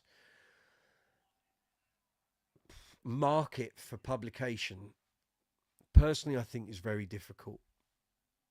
But if you've got loads and loads of cash to throw at it and you're not bothered whether it blows the world away or not, then that's fair enough. You know, I'm not a naysayer. I just know what's involved. I've been there. I did it for 18 years. You've noticed a few reviews on older gear. It's not so much reviews on old gear that I don't have a problem with. What I have a problem with is reviews that people didn't write. They've basically taken an old review from another company, another publisher, taken it, put it into some, either they've rewritten it, but the first couple of issues of this magazine on Base Chat, people said it sounded and read like an AI generated review. In which case, if they've taken existing reviews from old publications and then rehashed it, that's not a review, and you haven't done it.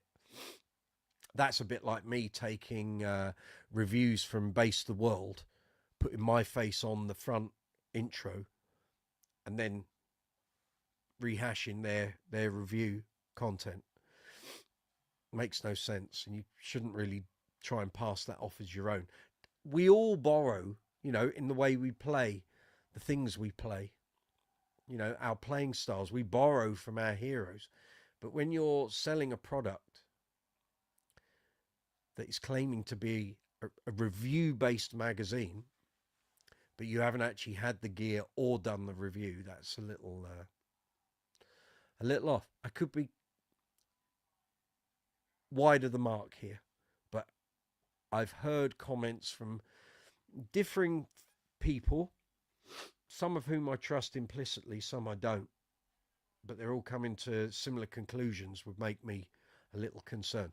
Anyway, you said last mag was a comparison between Trace Elliott Elf and a Warwick Gnome, which have been out for some time. Oh, right. So you're just saying it's of older gear. That's fine. I have no problem with that. Lord, there are reviews of equipment here on my channel that is of older gear. My point here is they're rehashing content that's already out there. It's not the equipment, it's the actual written content that they're rehashing. Now, if that's not the case, then that's fine. But it's just the way some of this stuff is coming across in the actual publication would lead people to think it's not original. It's not been written originally. But we'll see. We'll see. You know, the market will dictate whether it's a success or not. But you need to shift some numbers to make the figures stack up. I know that much. And the cost of paper was what saw off Base Player, and it had risen to 5 times the price of what it was before COVID. And if Future Publishing couldn't make it work, you know, I don't know how an independent publisher is going to manage, but if they can, then that's fine. Gareth, if you like, I can post you some copies for you to look at. No, it's fine, mate. It's fine. I've got no axe to grind with them. You know, it's just if they take anything of my content that I wrote and haven't appropriately reference that I wrote it, then yeah, I own copyright on what I wrote. So we'll see. We'll see. We will see.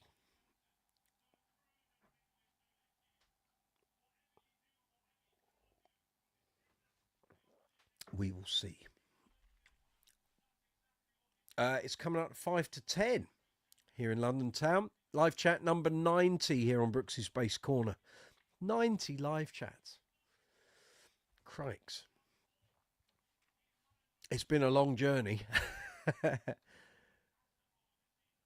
And we've still not beaten the record. The record is about 5 hours and 13 minutes, which was set early last year, around about February, March time.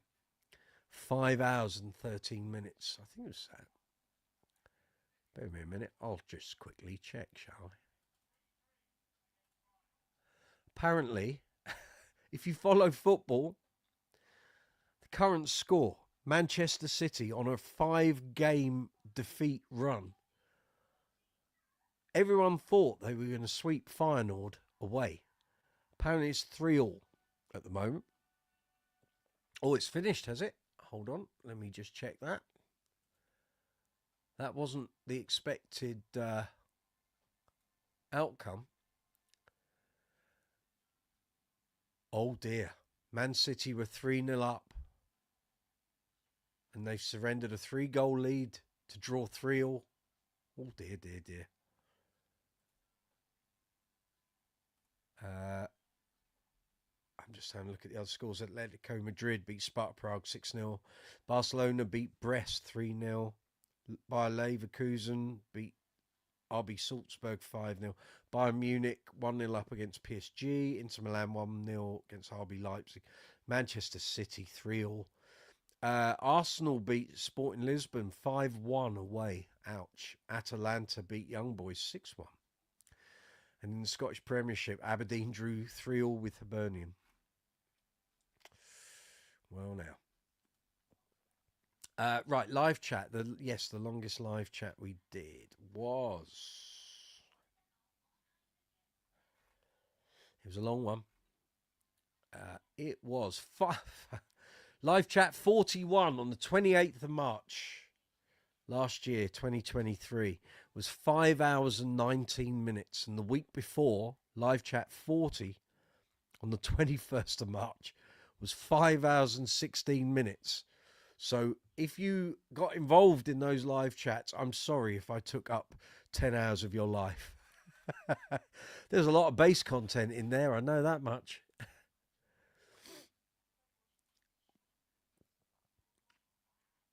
Yeah.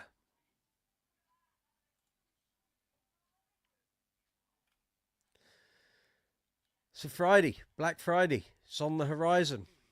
John Cooper's got a question. Here we go. What's this?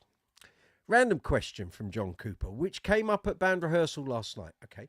Posting our own recordings of covers on our website, do we need a rights license? PRS fees. Probably not PRS fees. That will be dealt with in the venues that you play.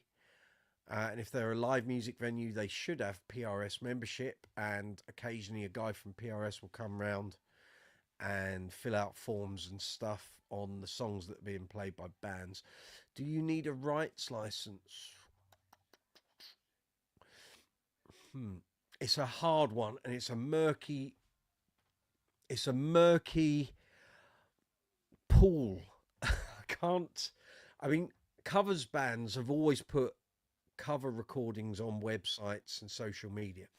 Problem with social media is the social media platforms know you don't own the copyright, which is why lots of bands, covers bands especially, and tribute bands find loads of their posts where they're referencing them performing covers taken down.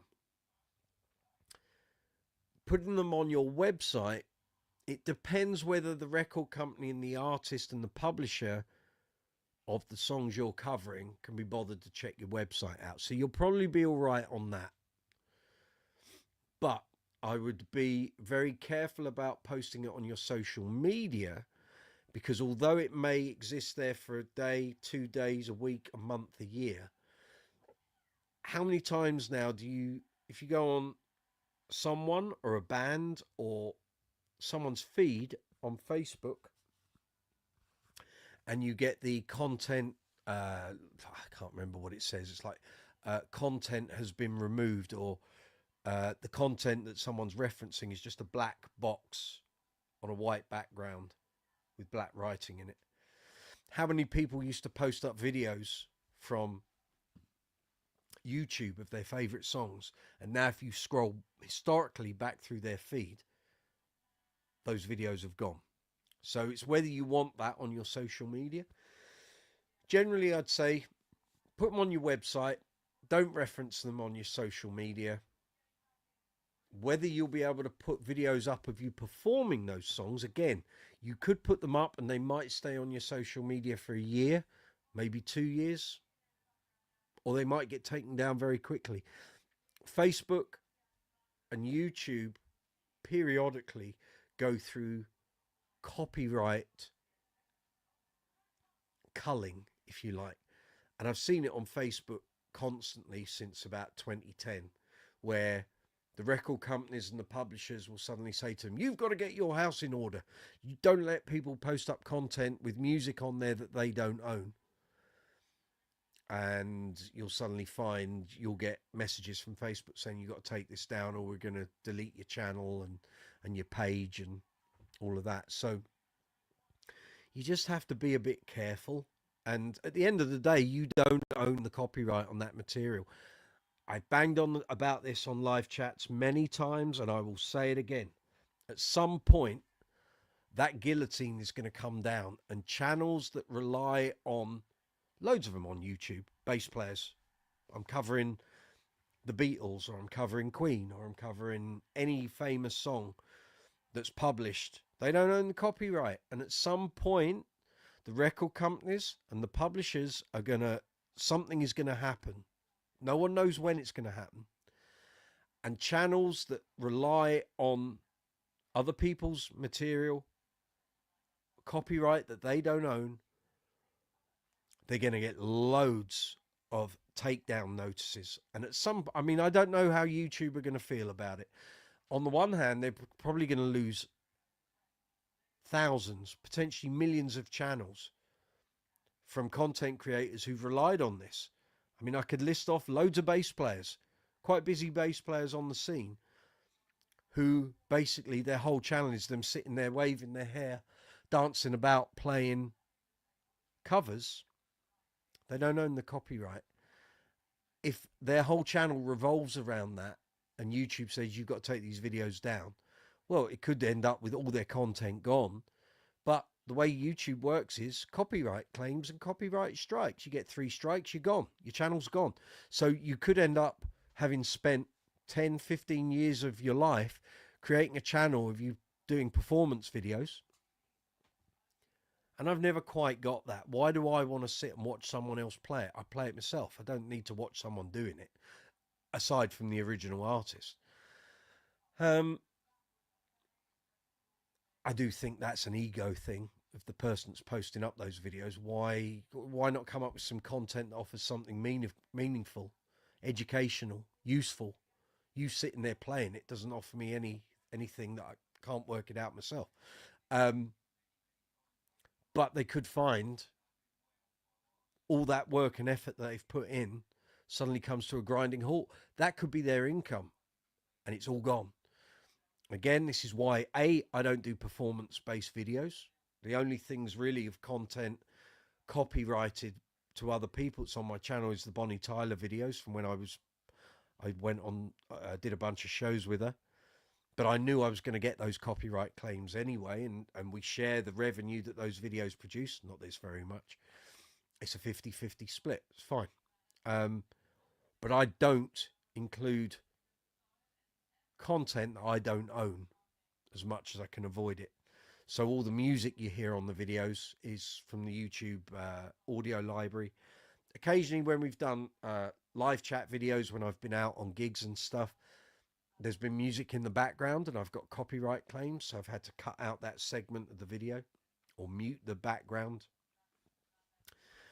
So that sometimes happens, but yeah, I can't answer it definitively for you, John, because the waters are so murky on this. Um, but I would just advise you, I'd always say just err on the side of caution. But I think posting up recordings of you playing the covers on your website will be okay. I just wouldn't post it up on social media unless you want your band's profile to have loads of empty takedown notices. But it's up to you. Gareth Harrison, I saw an interesting video saying that they think reason record companies are buying back catalogs of artists so they can use the songs to train AI. Very possibly. Very possibly. There's a whole load of possibilities there. It's also the fact that these artists are getting old and they want their payday before they die. And some of them, if they don't have families, don't have children to pass their catalogues on to, they want to take the payday before they die, you know. Some artists want to keep control of their stuff and pass it on to their families going forward. But some of them may feel the returns that a company buying the stuff off them is greater than what they're going to earn in the long run anyway. So, John Cooper, cheers, Mike. Appreciate your thoughts. It's all right. My band is woefully awful at social media, so we're probably going to be okay just with the site. Okay. Advice to you, if your band is woefully awful at social media, you need to get better. Quick. It hit me about 12 years ago how poor my covers band at the time. We were very busy, but between the three of us, our social media abilities were average, very average. And I could see all the young bands that were competing for the same work we were, same gigs we were after, did this stuff like in a second thought. They didn't even need to think about what they just went on and they did it. And I remember thinking in 2012, we don't up our game here, we're dead in the water, because these bands are coming out of music colleges and things like ICMP and BIM and ACM and all of that. And they just do this stuff automatically. They've grown up with it, whereas we have taken it on board, but we're just not doing it properly. And also those platforms, all the social media platforms, move so quick. Trends change and you have to adjust. I have to adjust my content on the channel. Constantly, I'm going in, changing tags, changing descriptions, changing thumbnails, changing video titles, all of that, all the time. It takes up hours of my time.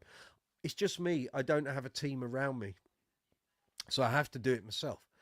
But if as you're saying, your band are woefully awful at social media, you got to get good and quick. Whether that means watching some YouTube videos and learning this stuff, I don't know. I mean, I wasn't good at Instagram or Twitter or any of that. I'd never really liked Twitter anyway. My Facebook game was okay, but as a channel now with a page and Instagram and YouTube, you learn all this stuff very quick when you have to. Thankfully, I was able to learn it during lockdown, but everyone was doing it at the same time. So you have to watch what other people do. Don't have to copy them. Like, I don't copy a lot of the base tags that get used, but I'm aware that, like, on Instagram, you really don't want to use more than 15 tags on a post. On Facebook, I think it's like 3 or 4 is like the optimum. But again, there's no book to tell you all this, but there is loads of articles online which tell you, you know, for that platform, use that number of tags. For that platform, use those number of tags. Use ats, use hashtags, use this. You have to learn it, and every platform's slightly different.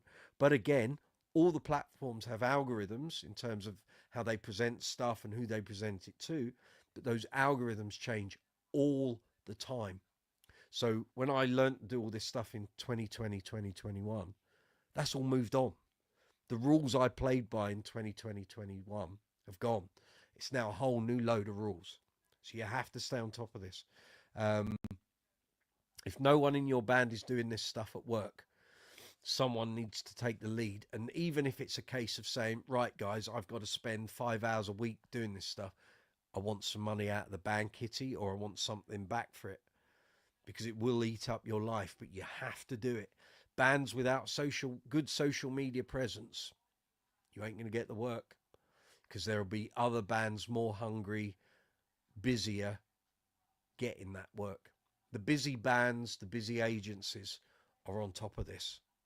And if you're not with loads of agencies, I don't know what sort of work your band's trying to do, you got to be on it. You really have. I mean, I try my best to do what I can, but you know, the hours in the day just disappear.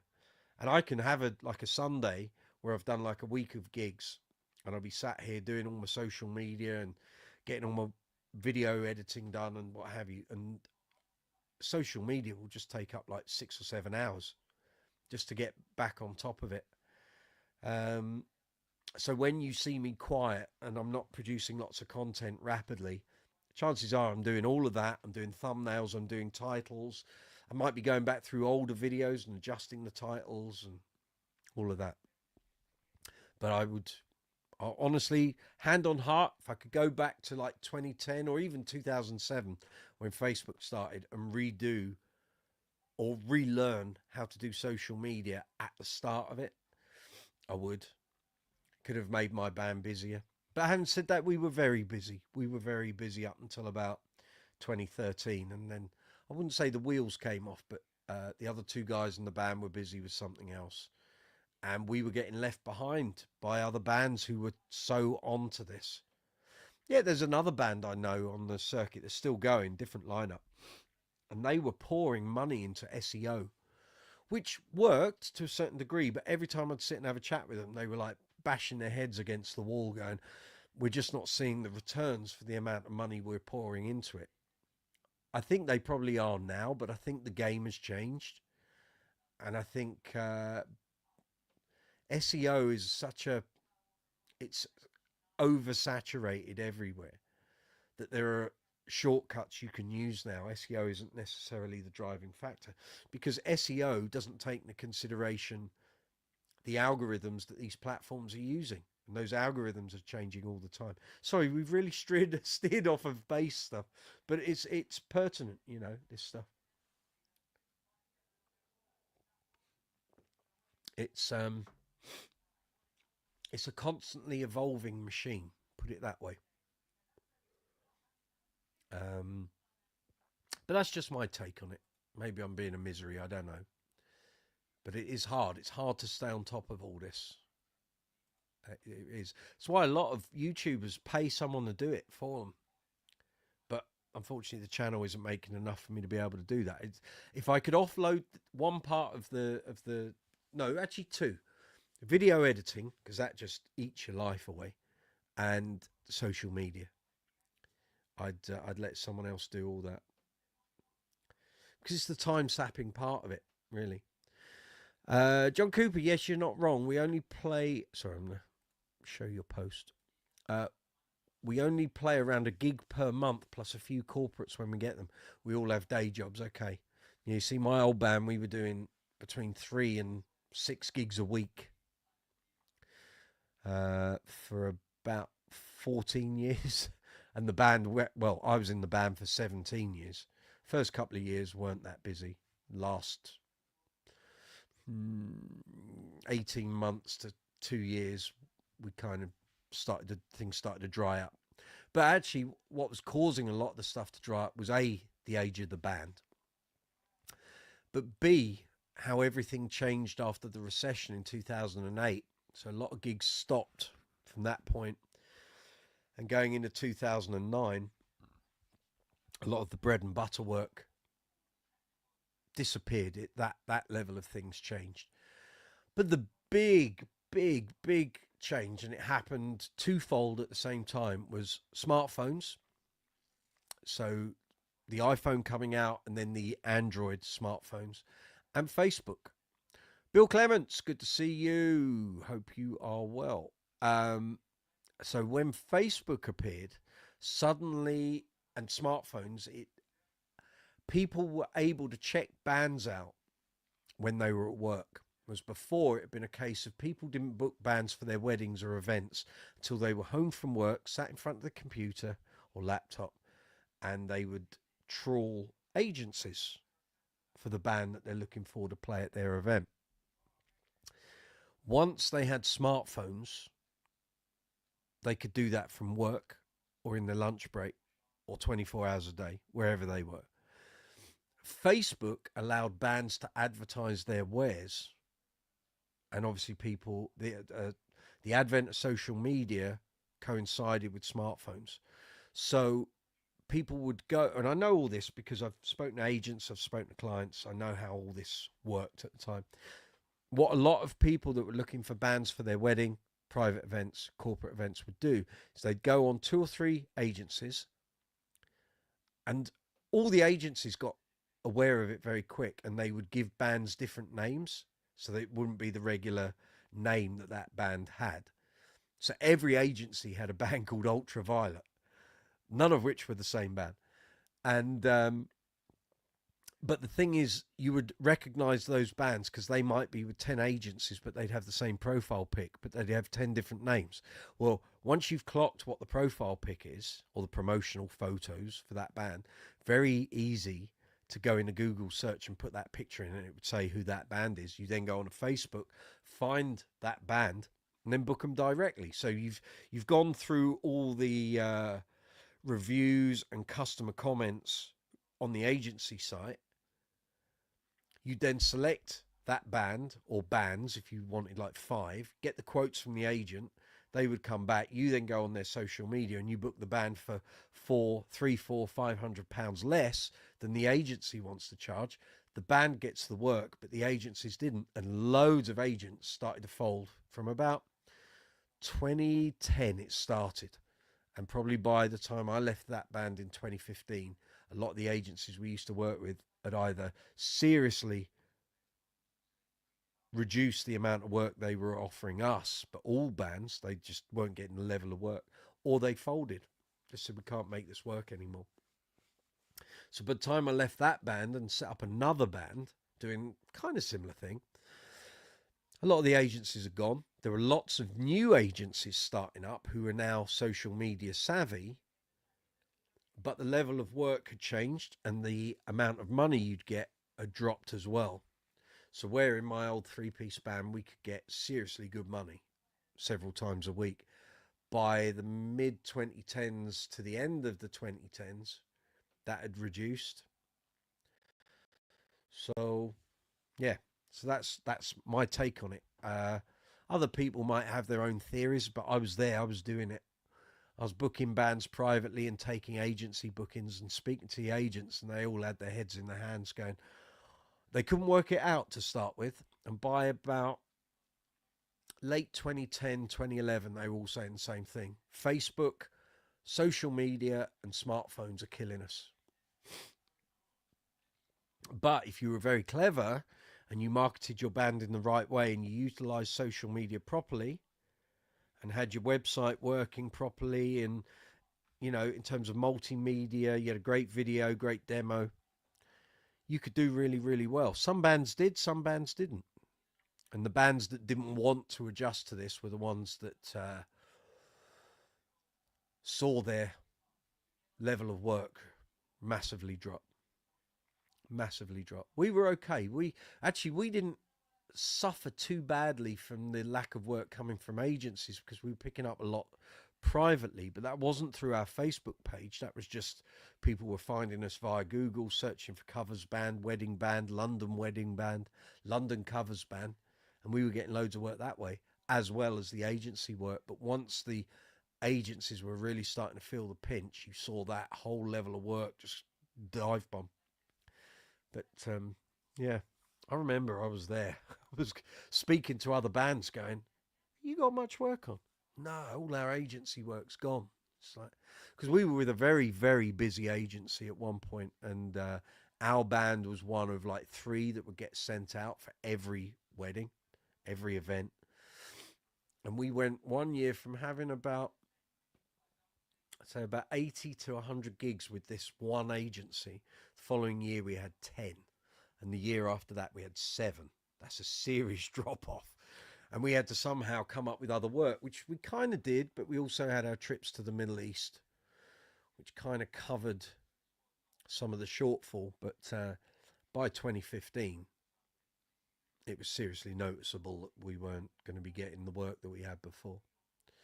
Sorry, we have completely ventured off the line of bass chat. Sorry, guys. My recollections of what it used to be like being in a regular covers band. It was a different time, different world. And actually, if you go back into like the early 2000s, late 90s, now it bears no comparison whatsoever to the way it used to be. And I feel quite sad for the young players because I just don't know where they're meant to learn how to do this. I don't know if by the time I pass away, who knows when that might be, whether there will even be, a live gigging scene. You might have private bookings, but I don't think pubs and clubs and venues are going to still have live music. It just doesn't seem to be that much of a thing. And yet you do gigs like I did one on Saturday, the Request show in the centre of town. Everyone's having an absolute blast. Oh, I love seeing live bands. Maybe that's because they don't see them very often anymore. A lot of the venues in town that used to have live bands, live covers bands and stuff, just don't anymore. But there we are. There we are. It's a different time.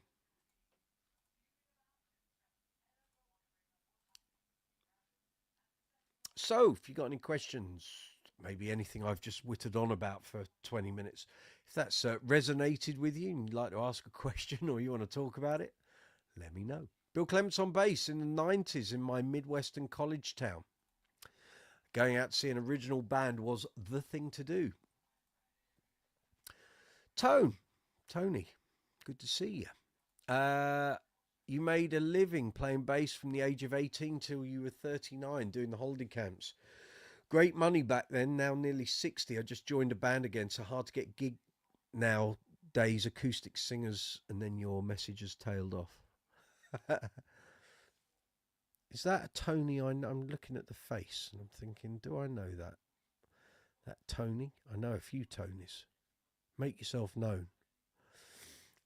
Bill Clements, there was a vibrant regional scene. Now there are less venues and far fewer bands in general. Bands can't make it work financially. It's hard. It is really hard. It was hard then, but the cost of living was different. I always look back in the late 90s when I was doing gigs for £100 a night and thinking, and you'd hear musicians who were 10, 15, 20 years older than me go, oh yeah, we used to get 100 quid a gig in the 80s. And I'm thinking, well, 100 quid in the 80s would have gone a long way. You get 4 or 5 of those in a week, you're doing all right. By the late 90s, £100 wasn't going all that far. £100 now really doesn't go very far. And I don't know how a lot of the bands and the musicians, especially who do private stuff and weddings, I always needed that bread and butter £100 gigs just to fill out the diary and keep it ticking along. Without that now, very hard, very hard. And there's more and more musicians than ever before. Really, the music colleges are churning them out for an industry that doesn't really exist in the way it used to be. So I wonder how many musicians, BIM and ACM and ICMP here in London, and they're churning these players out, but I don't know how they're going to make a living from it. I don't. You're going to need a lot of income streams to your bow. Gareth Harrison, in my hometown of Oldham near Manchester, 70% of the venues on the covers circuit are gone and either have been turned into takeaways or HMOs. What's an HMO? I don't know what HMO means.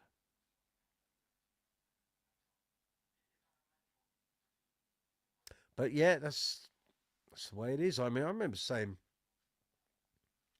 easily 10 years ago, so 2014, that if I looked in my diary back to 2006, 2007, 2008, before that recession in 2008, probably about 75% of my gigs from that time have gone.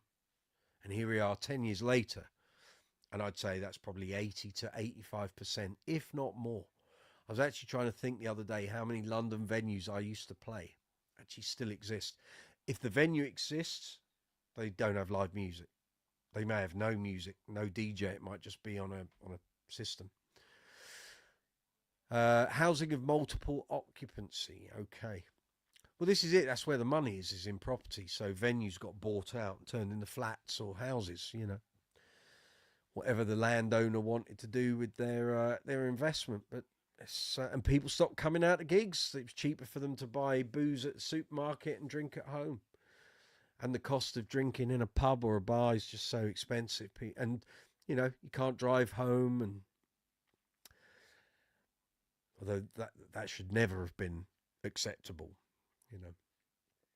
But, yeah, crazy days. Crazy days.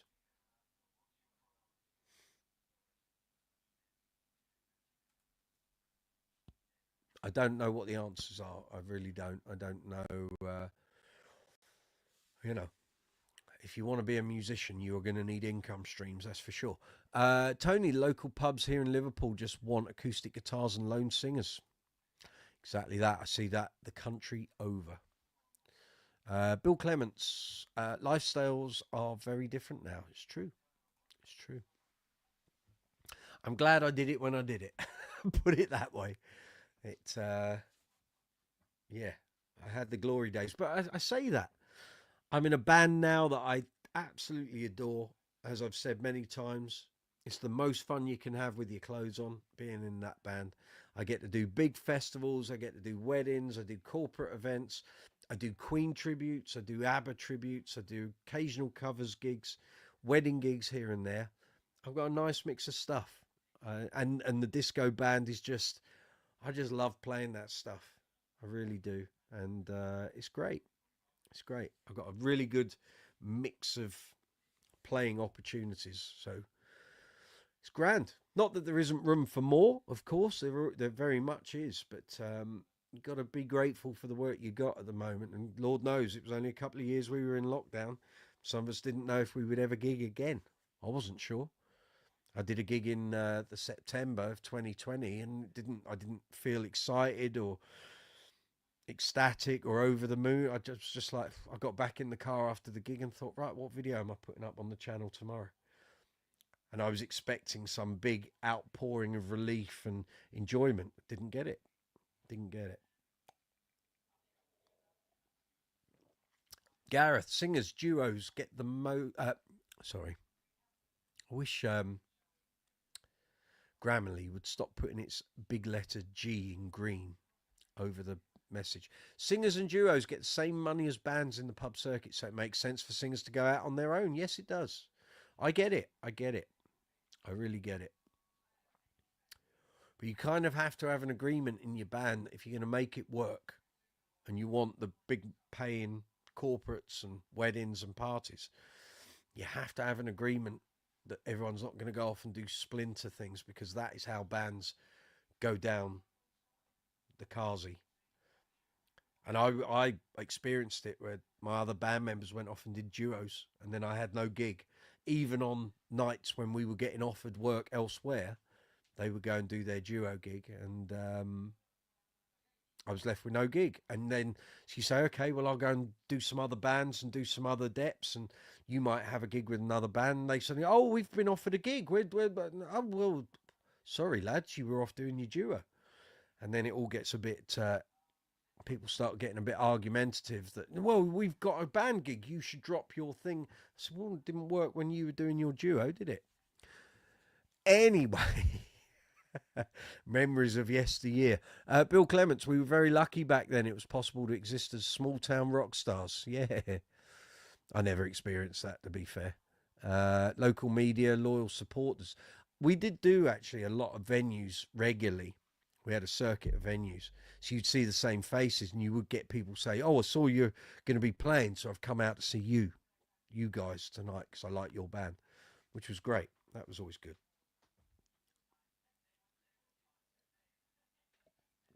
But I'm quite serious about the, being in a band and then band members going off and doing different things. Well, then you've got to have an agreement in place that if someone goes off and does something else, then a band gig comes in, you got to let them do the other thing. And you're just going to have a debt. But unfortunately, in my old band, we didn't really use depths. We did it a couple of times. It was never great. The depths never put the effort in. And in a three-piece band, very difficult if one third isn't pulling their weight and hasn't done their homework. Easier in a bigger band, you know, like if you're in a 6, 7, 8-piece band. If there's one weak dep, it's not the end of the world. But in a three-piece band, you got to be on it. So generally, I didn't miss too many gigs. I think in 17 years, I missed probably about 6 gigs. Same bad going. We did, got to be close to 3,500 gigs, maybe 3,000. It's a lot of work, but 6 gigs out. It's not bad. Not bad. And 4 of those were doing gigs for Bonnie Tyler, so.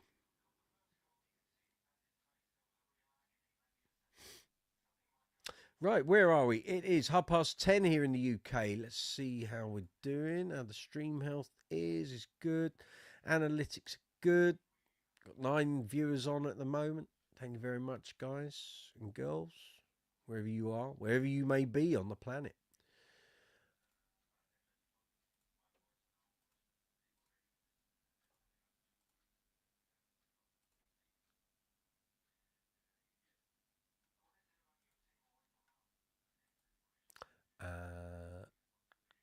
Gareth, oh, John, sorry, jumping messages ahead there.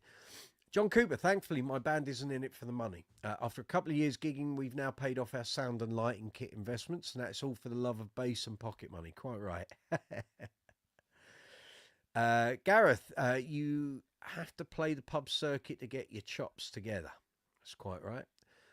And to get a reputation and get the corporate gigs, most musicians haven't got the opportunity to do that now. Nope. No, a lot of corporate stuff actually is agent based.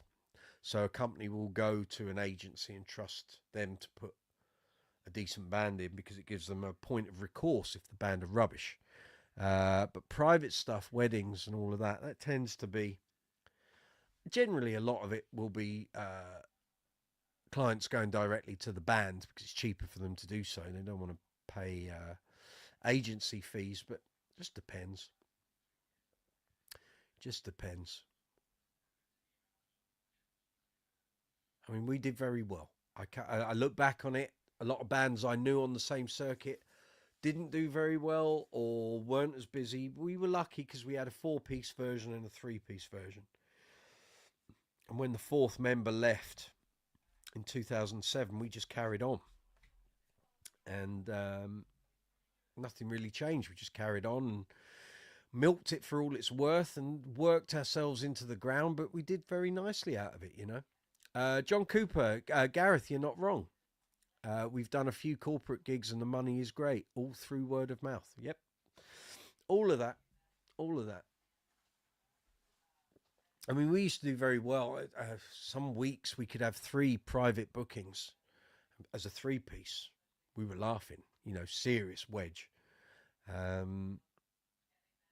And then you'd have other weeks where you might have 3 or 4 pub gigs and 1 private do, or you might have no private do. It might just be a week of pub gigs. But if you're a working musician, a working band, that was the way it went down. You know, you just you'd look a few weeks ahead and you'd see what was in the diary and you just fill in the gaps, you fill in the blanks in. You want as much work as you can get.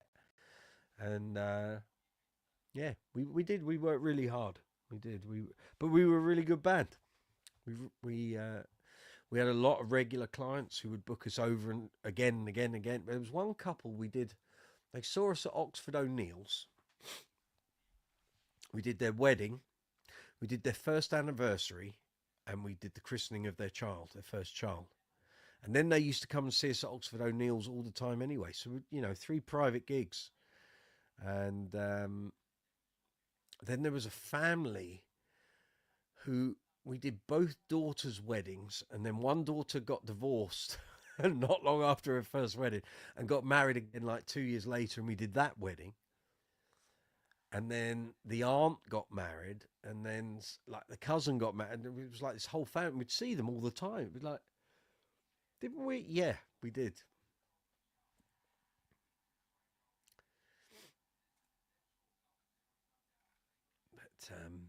Yeah, tales of rock and roll, and I've got a few. One day I might write a book. I'd need a good lawyer because it's going to be a lot of a lot of legal challenges. Put it that way.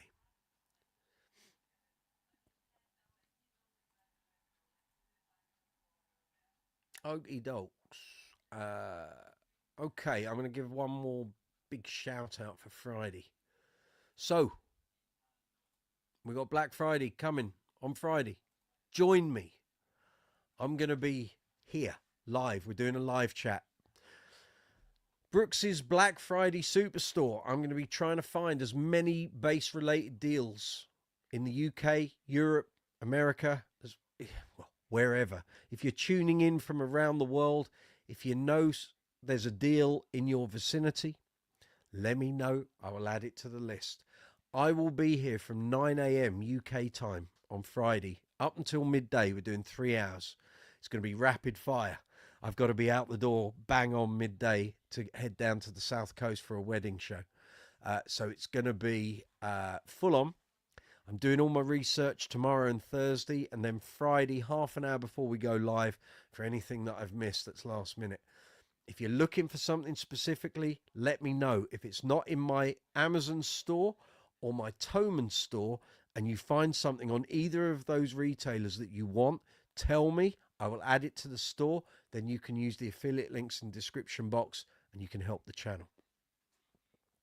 I will be trying my utmost to find as many base deals as I can. So a base deal is generally 5% off or more. Obviously, we want as much as possible. Sometimes some retailers only drop 5% off something. If it's worth mentioning, I'll mention it. If it's 5% is literally like 10p, that won't be happening, of course. But we'll see how it all pans out on Friday. Keith Doherty, you're going to be working. Well, I'm sorry. You can watch it on catch up. It'll be there as we're going on. Well, basically, it's uploading as we're doing it. So catch the deals in your work. In your work. In your lunch break. Sorry. Gareth Harrison, what gets me... Oh, here we go.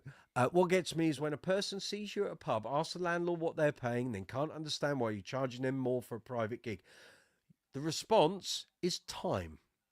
A wedding or a private event will take hours of your day. I've done gigs that took 15 hours out of my day with all the travel. That's what they're paying for. Say to them, if you booked an electrician or a plumber or, think of another tradesman, and you booked them for 15 hours, we'll do it for half of what they're charging. That then focuses their mind. People who see you in a pub, all you've done is leave the house, do the gig, and go home. Chances are you'll be home within 3 to 4 hours. A wedding or a private event can be 3, 4, 5 times that. That's what they're paying for time. That's, the gigs you don't get paid for. It's the time traveling and rehearsing and all of that and setting up and accommodating people's ludicrous requests in terms of, we want you at our wedding for 10 a.m. We want you set up by 11. We're not coming in till 4, but we want it all done by 11 o'clock. I've done those, and the client had to pay handsomely for it. Generally, the way we used to run was set up by 6 or 7 if we can get access to the room where we're going to be playing. Play till midnight. That's it. And I've got a whole quote sheet that I used to send out to all our clients. Stipulated everything in that quote, everything that we offered. If you want this or you want that, or you want us there at 12 o'clock and you want us to do play till 1 a.m., you're paying for it. Sounds a bit hard and heavy, but it's the way you've got to be. If you start saying, oh, well, we'll be there for 15 hours and you can have us playing for 5 hours, you're making a rod for your own back. You have to charge people realistically for what they're asking for. But yeah, I've had that. I had one not long before I left my very, very busy covers band. Someone saw us again in Oxford O'Neill's and said, oh, well, I know the landlord. Yeah, I know what you're getting paid. So, all right. And they said, oh, yeah, we want you to quote for our son's wedding. Great. So I sent them the quote sheet, told them what we provide, gave them the quote, and the email came back within about 20 seconds. You've got to be kidding. That's 5 times what you've charged for that pub gig. It's like, no. The pub gig has us 3 times a month. The wedding is a one-off, which, again, we're going to be there for 8 hours, probably 2 hours traveling, 2 hours back, 12 hours all. If you can get a tradesman to do it we'll do it for half what a tradesman will charge you for that amount of time. That, like I say, it focuses people's mind. The big thing you got to do if you're doing private dues or corporate dues or private bookings, you got to charge a deposit, and you want to charge 50%. If someone pays you 50% of your agreed fee up front, chances are they're not going to cancel. If you don't take a sizable deposit, or you take a pitiful little deposit because you want the rest in cash at the end, don't know why I got out of breath there, do not be surprised if they cancel on you. But if you focus someone's mind and say, right, that's the booking, that's the fee, great, 50% deposit up front, and we want full payment of the remainder 50% before we leave home, or say the day before, you aren't going to get any sense out of a wedding couple on their wedding day trying to remember that they've got to pay you before you even leave home.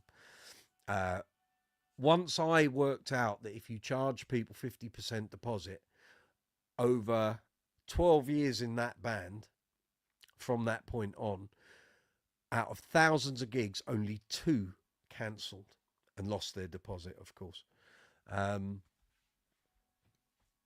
So that's what you got to do. I've known bands who charge 10% deposit, and then they can't get it in their head why the client then cancelled the gig and they booked another band. If you charged them 50% deposit, they wouldn't have cancelled. Anyway, life lessons. Okay, 22:11 here in London town. Live chat 90. I'm going to start winding things down. So it's been great to see you all. Hope some of what I've spoken about in the past 40 minutes has been useful. It's literally experiences that I've been through being a musician, being a bass player. Hopefully some of that might work for you. I don't know if it will, but I hope some of it might prove useful. So thank you to everyone for attending tonight. Thank you for all the new subscribers. Thank you for all the likes, comments, and shares. Fabulous as always. We'll be here next Tuesday from 8 p.m. Next Tuesday will be first Tuesday of December. Then we've only got 2 more. 2 more live chats after that, and it's Christmas. Woohoo! So one last time, I will be here on Friday from 9 o'clock in the morning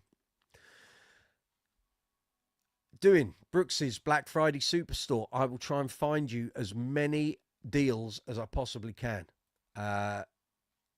So I will say it one more time. If there's something you want and it's not already in the Amazon store, the Brooksy's Bass Corner store on Amazon or on Thomann, and there's something you really want, like a pedal or a bass or an amp or strings or whatever, tell me. Email me, brooksysbasscorner@gmail.com. Catch me on social media. Send me a message via the community tab or leave a comment on a video. I'll add it to the store, and then you can buy it as soon as I've added it to the store, and the affiliate commission will help the channel. So hopefully we're going to get loads of good bass deals for you on Friday. I'm going to be doing my research tomorrow and Thursday. I will try my best. We will see what happens, see what the retailers come up with. On that note, have a great week. If you're playing at the weekend or before, enjoy yourselves. I hope everything goes great. If you need me, email me, brooksysbasscorner@gmail.com. Catch me on social media. I'll be here 9 a.m. Friday. Let's go for it. I'll see you then. Take it easy. Have a great week.